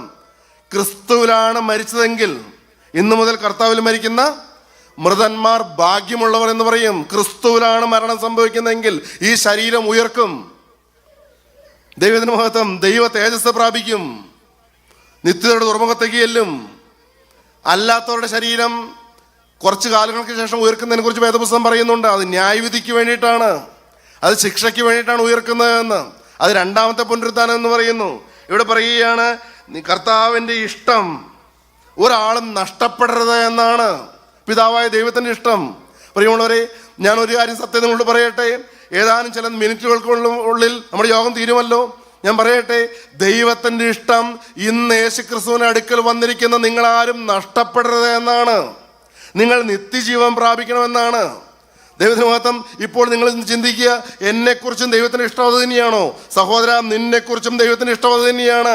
നീ നഷ്ടപ്പെട്ടു പോകരുത്, നീ നരകത്തിലേക്ക് പോകരുത്. അതിനു വേണ്ടിയിട്ടാണ് ഇന്ന് ഈ സുവിശേഷ യോഗം ക്രമീകരിച്ചിരിക്കുന്നത്. അതിനു വേണ്ടിയിട്ടാണ് ഇന്ന് ഈ മക്കളെല്ലാം കാര്യങ്ങളെല്ലാം ക്രമീകരിച്ചിരിക്കുന്നത്. ഇന്ന് നിങ്ങളോട് വചനം പറയുന്നത്, ഈ വചനം കേട്ട് മാനസാന്തരപ്പെടാതെ ആരും പോകരുതേ. മനം തിരിയാതെ പാപത്തെ വെറുത്തുപേക്ഷിക്കാതെ ആരും പോകരുതേ. എൻ്റെ പിതാവിൻ്റെ ഇഷ്ടം നിറവേറ്റുക, ഒരാളും നഷ്ടപ്പെടരുത് എന്നാണ് പിതാവിൻ്റെ ഇഷ്ടം. 40-ാം വാക്യം. പുത്രനെ നോക്കിക്കൊണ്ട് അവനിൽ വിശ്വസിക്കുന്ന ഏവനും നിത്യജീവൻ ഉണ്ടാകണമെന്നാകുന്നു എൻ്റെ പിതാവിൻ്റെ ഇഷ്ടം. പുത്രനെ നോക്കിക്കൊണ്ട് അവനിൽ വിശ്വസിക്കുന്ന ഏവനും നിത്യജീവൻ പ്രാപിക്കണമെന്നാണ് പിതാവിൻ്റെ ഇഷ്ടം. ദൈവത്തിൻ്റെ ഇഷ്ടം ചെയ്യുന്നവരാണ് സ്വർഗരാജ്യത്തിൽ കിടക്കുന്നത്. നിങ്ങൾക്ക് സ്വർഗരാജ്യത്തിൽ പോകണമോ? പിതാവിൻ്റെ ഇഷ്ടം എന്താണ്? പുത്രനെ നോക്കണം, കുരിശിലേക്ക് നോക്കണം, യേശുവിൽ ആശ്രയിക്കണം, യേശു ക്രിസ്തുവിനെ കൈക്കൊള്ളണം. യേശു എനിക്ക് വേണ്ടിയിട്ടാണ് മരിച്ചതെന്ന് ഓർത്ത് അനുദപിക്കണം. എൻ്റെ പാപത്തിന് പരിഹാരം വരുത്തുവാൻ വേണ്ടിയിട്ടാണ് യേശു കുരിശിൽ യാഗമായി തീർന്നതെന്ന് വിശ്വസിക്കണം. ഞാൻ ഇനി പാപം ചെയ്യാൻ പാടില്ല എന്ന് ഞാൻ വിശ്വസിക്കണം. ആ വ്യഭിചാര കർമ്മത്തിൽ പിടിക്കപ്പെട്ട സ്ത്രീയില്ലേ, കല്ലെറിഞ്ഞു കൊന്നാനെ, ആ ശാസ്ത്രിമാരും പരീശന്മാരും വലിച്ചിഴച്ചു കൊണ്ടെന്ന് അവളെ യേശുവിൻ്റെ മുമ്പിലേക്ക് കൊണ്ടുവന്നു. മോശയുടെ ന്യായപ്രമാണം പറയുന്നത് ഇവളെ കല്ലെറിയണമെന്നാണ്. കാരണം വ്യഭിചാര കർമ്മത്തിൽ തന്നെയാണ് പിടിക്കപ്പെട്ടിരിക്കുന്നത്. തെളിവെല്ലാം കിട്ടിയിരിക്കുന്നു. കൃത്യമായ എവിഡൻസോടുകൂടിയാണ് കൊണ്ടുവന്നിരിക്കുന്നത്. കർത്താവിനെ കൊടുക്കുക എന്നുള്ള ഉദ്ദേശം കൂടി അവർക്കുണ്ടായിരുന്നു. കർത്താവ് കൊന്നോളാനാണ് പറയുന്നതെങ്കിൽ ഇവിടെ കൈസറുണ്ട്, അവിടെ രാജാവുണ്ട്, അവിടെ ഗവർണറായ പീലാത്തോസ് ഉണ്ട്. അപ്പോൾ പുതിയൊരു ഭരണാധികാരി വന്നു എന്ന് പറഞ്ഞ് രാജ്യദ്രോഹം എല്ലാം അവൻ്റെ മേൽ ചുമത്താൻ പറ്റും. യേശുവിൻ്റെ മേൽ കൊല്ലണ്ട എന്നാണ് പറയുന്നതെങ്കിൽ ഇവൻ മോശയുടെ ന്യായപ്രമാണത്തിന് എതിരാണെന്ന് പറയാം. അങ്ങനെ കൊടുക്കാൻ വേണ്ടിയിട്ടാണ് അവളെ വലിച്ചൊഴിച്ചുകൊണ്ട് വന്നത്. പക്ഷേ അവളുടെ ജീവിതം വെച്ചിട്ടാണ് കളിക്കുന്നത്. പക്ഷേ അവൾ വ്യഭിചാരം ചെയ്തവളാണ്. വ്യഭിചാര കർമ്മത്തിൽ തന്നെ പിടിക്കപ്പെട്ട് വന്നിരിക്കുകയാണ്. യേശു എന്താണ് പറഞ്ഞത്? കല്ലെറിയണ്ട എന്നാണോ? എറിഞ്ഞോളാനാണോ? യേശു എന്താ പറഞ്ഞത്? കല്ലെറിയണ്ടെന്നാണോ എറിഞ്ഞോളാണോ? ആണോ? എറിഞ്ഞോളാനാ പറഞ്ഞത്. പക്ഷെ ഒരു വ്യവസ്ഥയുണ്ട്. എന്താണ്? നിങ്ങളിൽ പാപമില്ലാത്തവർ ഇവിടെ ഒന്നാമത് കല്ലെറിയട്ടെ. ഒന്നാമത് കല്ലെറിയുന്ന വ്യക്തി പാപമില്ലാത്ത വ്യക്തിയായിരിക്കണമെന്ന്. എല്ലാവരും കല്ലുകൾ താഴെയിട്ട് പോയില്ലേ? കർത്താവ് എന്താണ് പറഞ്ഞത്? പോക, ഇനി പാപം ചെയ്യരുത്. സ്ത്രീയോട് പറയുകയാണ്, നിന്നെ ആരും ശിക്ഷ വിധിച്ചില്ലേ? ഇല്ല കർത്താവ്, എന്നെ ആരും ശിക്ഷ വിധിച്ചില്ല. പോക, ഞാൻ നിന്നെ ശിക്ഷ വിധിക്കുന്നില്ല, പക്ഷെ ഇനി പാപം ചെയ്യരുത്. പുത്രനെ നോക്കുക, അവനിൽ വിശ്വസിക്കുക. അതാണ് യോഹന്നാന്റെ സുവിശേഷം 3:16 വാക്യം വായിക്കാമോ? ആ വാക്യം കൂടെ വായിച്ചുകൊണ്ട് നമുക്ക് നിർത്താം. വിശുദ്ധ യോഹന്നാൻ എഴുതിയ സുവിശേഷം 3:16 വാക്യം. തന്റെ ഏകജാതനായ പുത്രനിൽ വിശ്വസിക്കുന്ന ഏവനും നശിച്ചു പോകാതെ നിത്യജീവൻ പ്രാപിക്കേണ്ടതിന് ദൈവം അവനെ നൽകുവാൻ തക്കവണ്ണം ലോകത്തെ സ്നേഹിച്ചു. പുത്രനെ നോക്കുക എന്ന് പറഞ്ഞാൽ യേശുവിൽ വിശ്വസിക്കുക. തൻ്റെ ഏകജാതനായ പുത്രനായ യേശുവിൽ വിശ്വസിക്കുക. പിതാവിൻ്റെ ഏകജാതനായ പുത്രനായ യേശുവിൽ വിശ്വസിക്കുക. യേശുവിൽ വിശ്വസിക്കുന്ന, യേശുവിൽ ആശ്രയിക്കുന്ന ഏവനും നശിച്ചു പോകരുത് എന്ന് ദൈവം ആഗ്രഹിക്കുന്നു. നിത്യജീവൻ പ്രാപിക്കണമെന്ന് ദൈവം ആഗ്രഹിക്കുന്നു. പ്രിയമുള്ളവരെ, നാം ആരും നശിക്കരുതെന്ന് ദൈവം ആഗ്രഹിക്കുന്നു. ഇന്ന് നിങ്ങളോട് സുവിശേഷം പറയുന്ന ഞാനുണ്ടല്ലോ, ഈ നിത്യജീവന്റെ വചനം എൻ്റെ 19ാമത്തെ വയസ്സിലാണ് ഞാൻ കേൾക്കുന്നത്. ഈ വചനം കേട്ട് ഞാൻ ആകെ അങ്കലാപ്പിലായി. ഞാൻ അന്ന് വചനം കേൾക്കുമ്പോൾ എനിക്ക് കുറ്റബോധം വരുമായിരുന്നു, പാപബോധം വരുമായിരുന്നു, ഹൃദയത്തിൽ കുത്തുകൊള്ളുമായിരുന്നു. എൻ്റെ ജീവിതത്തിലെ മലിനമായ മോഹങ്ങളും മലീമസമായ ചിന്തകളും പ്രവൃത്തികളെല്ലാം വചനം കേട്ടപ്പോൾ എൻ്റെ ഉള്ളിലേക്ക് വന്നു. പ്രിയമുള്ളവരെ, എന്നാൽ ഏറ്റുപറയാനോ ഉപേക്ഷിക്കാനൊന്നും ഞാൻ ആദ്യം തയ്യാറായില്ല. കാരണം എൻ്റെ പ്രായം നിങ്ങൾ നോക്കണം, 19 വയസ്സ് മാത്രമേ ഉള്ളൂ. എന്നാൽ ഈ വചനങ്ങൾ മുടങ്ങാതെ ഞാൻ വന്നുകൊണ്ടിരുന്നു. ആദ്യം എനിക്ക് മനസ്സിലായില്ലെങ്കിലും, ഏറ്റുപറയാൻ മടിയായിരുന്നെങ്കിലും, ഉപേക്ഷിച്ച് കളയാൻ മടിയായിരുന്നെങ്കിലും, ഇത് സത്യവചനമാണ് എന്ന് എനിക്കറിയാമായിരുന്നു. ഞാൻ മുടങ്ങാതെ ഈ വചനത്തിന് വന്നുകൊണ്ടിരുന്നു. എന്നാൽ ഒരു ദിവസം ഒരു വചനം ശുശ്രൂഷയിൽ ഞാൻ കേട്ടു. യെശയ്യാ പ്രവാചന പുസ്തകം 53 അധ്യായം ആധാരമാക്കിയാണ് അവിടെ പ്രസംഗിച്ചത്. എന്താണ് അവിടെ പറയുന്നത്? സാക്ഷാൽ നമ്മുടെ രോഗങ്ങളെ അവൻ വഹിച്ചു, നമ്മുടെ വേദനകളെ അവൻ ചുമന്നു, നാമോ ദൈവം അവനെ ശിക്ഷിച്ചും അടിച്ചും ദണ്ഡിപ്പിച്ചിരിക്കുന്നു വിചാരിച്ചു. എന്നാൽ യഹോവ നമ്മുടെ എല്ലാവരുടെ അകൃത്യം അവൻ്റെ മേൽ ചുമത്തി. ആ വചനമാണ് ഞാൻ കേട്ടത്. എൻ്റെ പ്രിയമുള്ളവരെ, എന്താണ് എൻ്റെ സത്യം എന്നറിയാമോ? അത് ഗ്രഹിച്ചപ്പോഴാണ് ഞാൻ കരയാൻ തുടങ്ങിയത്. എൻ്റെ മ്ലേച്ഛതകൾ മുഴുവനും യേശുവിൻ്റെ മേൽ ദൈവം ചുമത്തിയെന്ന്. ഞാൻ ഇന്ന് രാവിലെ ഒരു ശുശ്രൂഷയിൽ പങ്കെടുത്തപ്പോൾ ഞാൻ പറയുകയുണ്ടായി. കഴിഞ്ഞ ദിവസം പേപ്പറിനകത്ത് ഒരു വാർത്ത കേട്ടു. ഒരു കുഞ്ഞിനെ, ആ കുഞ്ഞിൻ്റെ അപ്പൻ്റെ സഹോദരൻ പീഡിപ്പിച്ചു. 3 വയസ്സേ ഉള്ളൂ പെൺകുഞ്ഞിനെ. അമ്മയെടുത്ത് പുഴയിലേക്ക് എറിഞ്ഞു കൊന്നു കളഞ്ഞു. കാരണം നാളുകളായിട്ട് ഈ അപ്പൻ്റെ സഹോദരൻ പീഡിപ്പിക്കുമായിരുന്നു എന്ന്. എത്ര നീചമായ കാര്യമാണ് ഒരു പിഞ്ചു കുഞ്ഞിനെ പോലും വെറുതെ വിടാതെ ദുഷ്ടന്മാർ ചെയ്യുന്നത്. പ്രിയമുള്ളവരെ, എന്തോരം അക്രമങ്ങളാണ്. ഞാൻ മനസ്സിലാക്കി, ഞാൻ ഈ അടുത്ത് ചിന്തിച്ചു, ആ പാപവും യേശുവിൻ്റെ മേൽ ചുമത്തിയെന്ന്. ഒരു തെറ്റും ചെയ്യാത്ത ദൈവത്തിൻ്റെ പുത്രനായ യേശുവിൻ്റെ മേൽ, നീതിമാനായ യേശുവിൻ്റെ മേൽ, പരിശുദ്ധനായ യേശുവിൻ്റെ മേൽ നമ്മുടെ ഓരോരുത്തരുടെയും പാപങ്ങൾ ചുമത്തിയെന്ന്. സകല മാനവജാതിയുടെയും പാപങ്ങൾ മുഴുവനും സകല നദികളും സമുദ്രത്തിലേക്ക് ഒഴുകി വീഴുന്നത് പോലെ യേശുവിൻ്റെ മേലേക്ക് ഒഴുകിയെന്ന് നിങ്ങൾ ഓർത്തു നോക്കൂ. എത്രയെല്ലാം കൊലപാതകങ്ങൾ ഈ ലോകത്ത് നടന്നിട്ടുണ്ട്, എന്തെല്ലാം അനീതികളും അന്യായങ്ങളും ഈ ലോകത്ത് നടന്നിട്ടുണ്ട്, എത്രയെല്ലാം അക്രമങ്ങൾ നടന്നിട്ടുണ്ട്. പ്രിയമുള്ളവർ, എന്തുമാത്രം പീഡകൾ, എന്തുമാത്രം ഉപദ്രവങ്ങൾ, എത്രയോ പേരെ ഒരു കാരണവുമില്ലാതെ പീഡിപ്പിച്ചു കൊന്നിരിക്കുന്നു, ഉപദ്രവിച്ചു കൊന്നിരിക്കുന്നു, ഇഷ്ടപൂർവമായിട്ട് കൊന്നിരിക്കുന്നു. ഈ സകലരുടെയും പാപങ്ങൾ മുഴുവനും ആരുടെ മേൽ ചുമത്തി? നിങ്ങളുടെ, എൻ്റെ രക്ഷകന്റെ മേൽ ചുമത്തിയെന്ന്. സാക്ഷാൽ നമ്മുടെ രോഗങ്ങളെ അവൻ വഹിച്ചു, നമ്മുടെ വേദനകളെ അവൻ ചുമന്നു, നാമോ ദൈവം അവനെ ശിക്ഷിച്ചും അടിച്ചും ദണ്ഡിപ്പിച്ചിരിക്കുന്നു എന്ന് വിചാരിച്ചു. എന്നാൽ യഹോവ നമ്മുടെ എല്ലാവരുടെ അകൃത്യം അവൻ്റെ മേൽ ചുമത്തി. എന്തുകൊണ്ടാണ് കർത്താവ് പോകുവിൻ ഞാൻ നിന്നെ അറിയുന്നില്ല എന്ന് പറയുന്നത് അറിയാമോ? ഇത്രമാത്രം രക്ഷ ഒരുക്കിയിട്ടും ഏറ്റവും മ്ലേച്ഛകരമായ പാപങ്ങൾ മുഴുവനും യേശു ചുമന്നിട്ടും ആ യേശുവിനെ കൈക്കൊള്ളാത്തവരെ പുറത്തു പോകുകയെന്നല്ലാതെ പിന്നെ എന്താണ് കർത്താവിന് പറയാനുള്ളത്? ശപിക്കപ്പെട്ടവരെ എന്നല്ലാതെ പിന്നെ എന്താണ് കർത്താവിന് പറയാനുള്ളത്? ദുഷ്ടജനമേ എന്നല്ലാതെ പിന്നെ എന്താണ് പറയാനുള്ളത്? യേശു നമ്മുടെ പാപം വഹിച്ചു എന്നറിഞ്ഞിട്ടും യേശുവിനായിട്ട് ജീവിതം സമർപ്പിക്കാത്തവരുണ്ട്. നീ എനിക്ക് വേണ്ടി മരിച്ചതിനാൽ ഇന്നു മുതൽ ഞാൻ നിനക്കായിട്ട് ജീവിക്കുമെന്നൊരു വാക്ക് പറയാത്തവരുണ്ട്.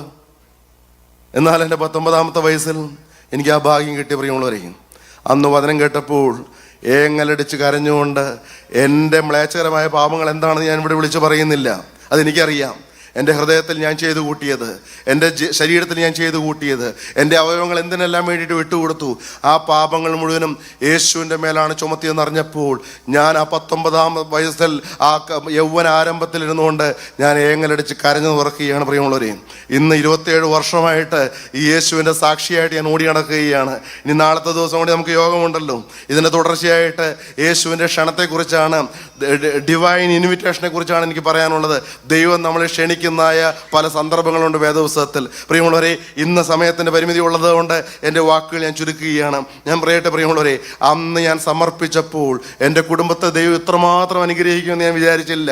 എന്നെ അനുഗ്രഹിച്ചു, എൻ്റെ ഭാര്യ അനുഗ്രഹിച്ചു, ഞങ്ങൾക്ക് 5 കുഞ്ഞുങ്ങളെ ദൈവം ദാനമായിട്ട് തന്നു, എൻ്റെ അപ്പനെയും അമ്മയും ദൈവം അനുഗ്രഹിച്ചു, എൻ്റെ കുടുംബം മുഴുവനും അനുഗ്രഹിക്കപ്പെട്ടൊരു കുടുംബമായിട്ട് ദൈവം മാറ്റി തന്നു. ഞങ്ങളെ അറിയാവുന്ന അനേകർ വിട്ടിരിക്കുന്നുണ്ടല്ലോ. സ്തുതി മുഴങ്ങുന്നതായ കുടുംബം, എന്നും സമാധാനം സന്തോഷമുള്ള കുടുംബം. പ്രിയമുള്ളവരെ, യേശു ക്രിസ്തുവിനെ കൈക്കൊണ്ടാൽ അവൻ സമാധാനത്തിൻ്റെ രാജാവാണ്. അവൻ നിങ്ങളുടെ ഹൃദയത്തിലേക്ക് വന്നാൽ നിങ്ങളുടെ കുടുംബത്തിലേക്ക് അവൻ വരും. നിങ്ങളിൽ നിന്നുകൊണ്ട് നിങ്ങളുടെ ഭാര്യയെ മാനസാന്തരപ്പെടുത്തും, നിങ്ങളിൽ നിന്നുകൊണ്ട് നിങ്ങളുടെ ഭർത്താവിനെ മാനസാന്തരപ്പെടുത്തും. നിങ്ങളുടെ മക്കൾ അനുഗ്രഹിക്കപ്പെട്ട മക്കളായിട്ട് മാറും, നിങ്ങളുടെ കുടുംബം അനുഗ്രഹിക്കപ്പെട്ട ഭവനമായിട്ട് മാറും. ആർക്കാണ് ഇത് വേണ്ടത് പ്രിയമുള്ളവരെ? ആർക്കാണ് അനുഗ്രഹം വേണ്ടത്? നിങ്ങളിപ്പോൾ വിശ്വാസത്തോടെ കണ്ണുകൾ അടച്ചുകൊണ്ട് തലകളെ വണക്കിക്കൊണ്ട് ഇപ്പോൾ ആ സ്ത്രീ, രക്തസ്രവക്കാരി സ്ത്രീ വിശ്വാസത്തോടെ വന്നതുപോലെ ആ ശക്തി പ്രാപിച്ചത്, അനുഭവിച്ചത് അവൾ മാത്രമാണ് അനുഭവിച്ചത്. അനേകർ യേശുവിനെ തൊട്ടുവെങ്കിലും ഒരുവളിലേക്കാണ് ശക്തി പുറപ്പെട്ടത് കർത്താവിങ്കിൽ നിന്ന്. ഇന്ന് ആരിലേക്കെല്ലാമാണ് ശക്തി പുറപ്പെടുന്നത്? ആർക്കാണ് വിശ്വാസമുള്ളത്? ആർക്കാണ് ദാഹമുള്ളത്? ആർക്കാണ് സമാധാനം വേണ്ടത്? ആർക്കാണ് പാപമോചനം വേണ്ടത്? ആർക്കാണ് ശാന്തി വേണ്ടത്? ആർക്കാണ് സൗഖ്യം വേണ്ടത്? ആരുടെ കുടുംബത്തിലാണ് സമാധാനം വേണ്ടത്? ഇപ്പോൾ നിങ്ങൾ കണ്ണുകളെ അടച്ചുകൊണ്ട് തലകളെ വണക്കിക്കൊണ്ട് പറയണം, കർത്താവേ, ഞാനൊരു കാര്യം മനസ്സിലാക്കുന്നു. എന്നെ നരകത്തിൽ വിടാതിരിപ്പാൻ വേണ്ടിയിട്ട് കർത്താവായ യേശുവേ, നീ എൻ്റെ പാപങ്ങൾ മുഴുവനും വഹിച്ചുകൊണ്ട് കുരിശന്മേൽ കയറിയെന്ന് ഞാൻ വിശ്വസിക്കുന്നു. കർത്താവേ, എൻ്റെ പാപങ്ങൾ മലീമസമാണ്, എൻ്റെ പാപങ്ങൾ ഹീനമായ പാപങ്ങളാണ്, എൻ്റെ പാപങ്ങൾ പുറത്തു പറയാൻ മടിയുള്ള പാപങ്ങളാണ്, ഏറ്റവും ലജ്ജാകരമായ പാപങ്ങളാണ്. അനേകവിധമായ പാപങ്ങൾ എൻ്റെ ജീവിതത്തിലുണ്ട്. ആ പാപങ്ങൾ മുഴുവനും ഒരു തെറ്റും ചെയ്യാത്ത അങ്ങയുടെ മേൽ ചുമത്തിയപ്പോൾ അങ്ങ് എന്തുമാത്രം വേദനയാണ് അനുഭവിച്ചത്. അത് കുരിശിലേക്ക് നോക്കുമ്പോൾ ഞങ്ങൾക്ക് കാണാൻ കഴിയുന്നു. അങ്ങയുടെ ശരീരം ചിന്ന ഭിന്നമായത്, അങ്ങയുടെ ശരീരത്തിൽ നിന്ന് രക്തങ്ങൾ ധാരധാരമായിട്ട് ഒഴുകിയത്, കർത്താവെ, ശരീരം മുഴുവനും രക്തത്താൽ നിറഞ്ഞു നിൽക്കുന്നത് ഞങ്ങൾ ഓർക്കുന്നു. കർത്താവെ, 2 ദുഷ്പ്രവർത്തിക്കാരുടെ മധ്യത്തിൽ ഒരു ദുഷ്പ്രവർത്തിപ്പകാരനെ പോലെ കിടന്നത് എനിക്ക് വേണ്ടിയിട്ടാണ് ഞാൻ അറിയുന്നു. ഇവിടെ ഒരു പാപി ഇരിക്കുന്നുണ്ട് കർത്താവെ, അവസരങ്ങൾ നഷ്ടപ്പെടുത്തിയൊരു പാപി ഇരിക്കുന്നുണ്ട് കർത്താവെ. ഇപ്പോൾ യഹോവയെ കണ്ടെത്താവുന്ന സമയത്ത്, യഹോവയെ വിളിച്ചപേക്ഷിക്കേണ്ട സമയത്ത് ഞങ്ങൾ ഇവിടെ ഇരുന്നുകൊണ്ട് ഞങ്ങൾ പറയട്ടെ, കർത്താവെ, ഞാനൊരു പാപിയാണ്, എനിക്ക് തെറ്റുപറ്റിയപ്പാ, എനിക്ക് പാപം വന്നുപോയി. നിന്റെ മകനെന്ന് വിളിക്കപ്പെടാനുള്ള യോഗ്യത എനിക്കില്ല, നിന്റെ മകളെന്ന് വിളിക്കപ്പെടാനുള്ള യോഗ്യത എനിക്കില്ല. ഇപ്പോൾ എന്നോട് കരുണ തോന്നി, എൻ്റെ കുടുംബത്തോട് കരുണ തോന്നി, എൻ്റെ മക്കളോട് കരുണ തോന്നി. നിന്റെ വിലയേറിയ രക്തം കൊണ്ട് എന്നെ ഒന്ന് കഴുകണമേ. യേശുവിൻ്റെ രക്തം സകല പാപവും മോചിച്ച രക്തമാണെന്ന് ഞാൻ വിശ്വസിക്കുന്നു. കർത്താവേ, ഏത് ഹീന പാപവും മോചിച്ചെന്ന് സ്വർഗത്തിൽ ഇരുത്തുവാൻ ശക്തിയുള്ളതായ ആ രക്തം കൊണ്ട് എന്നെ കഴുകണമേ. ഹല്ലേലൂയ. ആരെല്ലാം വിശ്വാസത്തോടെ പ്രാർത്ഥിക്കുന്നു, ഇപ്പോൾ കർത്താവ് അത്ഭുതം പ്രവർത്തിക്കുകയാണ്. ആർക്കാണ് പാപമോചനം വേണ്ടത്? ഇപ്പോൾ നിങ്ങളെ കർത്താവ് സൗഖ്യമാക്കുകയാണ്. ആർക്കാണ് ശാന്തി വേണ്ടത്? ആർക്കാണ് സമാധാനം വേണ്ടത്? ആരുടെ കുടുംബത്തിലേക്കാണ് കർത്താവ് വരേണ്ടത്? ഇപ്പോൾ നിങ്ങൾ പറയൂ, എൻ്റെ യേശുവേ, നീ എനിക്ക് വേണ്ടി മരിച്ചതിനാൽ ഇന്നു മുതൽ ഞാൻ നിനക്കായിട്ട് ജീവിച്ചോളാം. നിങ്ങളൊരു വാക്ക് പറയൂ, നാവെടുത്തൊരു വാക്ക് പറയൂ, എൻ്റെ യേശുവേ, നീ എനിക്ക് വേണ്ടി മരിച്ചതിനാൽ ഇന്നു മുതൽ ഞാൻ നിനക്കായിട്ട് ജീവിച്ചോളാം. എൻ്റെ യേശുവേ, നീ എനിക്ക് വേണ്ടി മരിച്ചതിനാൽ ഇന്നു മുതൽ ഞാൻ നിനക്കായിട്ട് ജീവിച്ചോളാം. നമുക്ക് പ്രാർത്ഥിക്കാം. സ്നേഹവാനായ ദൈവമേ, വാഴ്ത്തപ്പെട്ട കർത്താവേ, ഇന്ന് ഈ സമയം ഞങ്ങളോട് ഇടപെട്ടതിനെ ഓർത്ത്, സ്വർഗത്തിലെ ദൂതകൾ ഞങ്ങളോട് അറിയിച്ചതിനെ ഓർത്തപ്പം ഞങ്ങൾ സ്തുതിക്കുന്നു. കർത്താവേ, ഞങ്ങൾ ഓരോരുത്തരും വീട്ടിലേക്ക് മടങ്ങിപ്പോവുകയാണ്. കർത്താവേ, ഞങ്ങൾ പോകുമ്പോൾ പാപമോചനത്തിൻ്റെതായ നിൻ്റെ തിരുരക്തം ഞങ്ങളുടെ തലമേലുള്ളവരായിട്ട് വേണം കർത്താവേ ഞങ്ങൾക്ക് പോകാൻ. ഞങ്ങൾ പിശാചിനോട് യാത്ര പറയുന്നു. യേശുവിനെ ഞങ്ങൾ സ്വീകരിക്കുന്നു. ഞങ്ങളുടെ പേര് ജീവൻ്റെ പുസ്തകത്തിൽ എഴുതണമേ. ഇപ്പോൾ തലവണക്കിരിക്കുന്ന ഓരോ മക്കളെയും നീ അനുഗ്രഹിക്കണമേ കർത്താവേ. അവരുടെ പാപങ്ങൾ നീ മോചിച്ചു കൊടുക്കണമേ. അവരുടെ പ്രാർത്ഥനകൾക്ക് നീ മറുപടി കൊടുക്കണമേ. അവരുടെ രോഗങ്ങളെ നീ സൗഖ്യമാക്കണമേ. അവരുടെ കുടുംബത്തിൽ നീ സമാധാനവും സന്തോഷം കൊണ്ട് നിറയ്ക്കണമേ. സകൃതം ഞങ്ങൾക്കായി ജീവൻ വെച്ച യേശുവിൻ്റെ നാമത്തിൽ ചോദിക്കുന്നു. കൃപയുടെ കേട്ട് തുരന്തരമാറാകണമേ. ആമേൻ.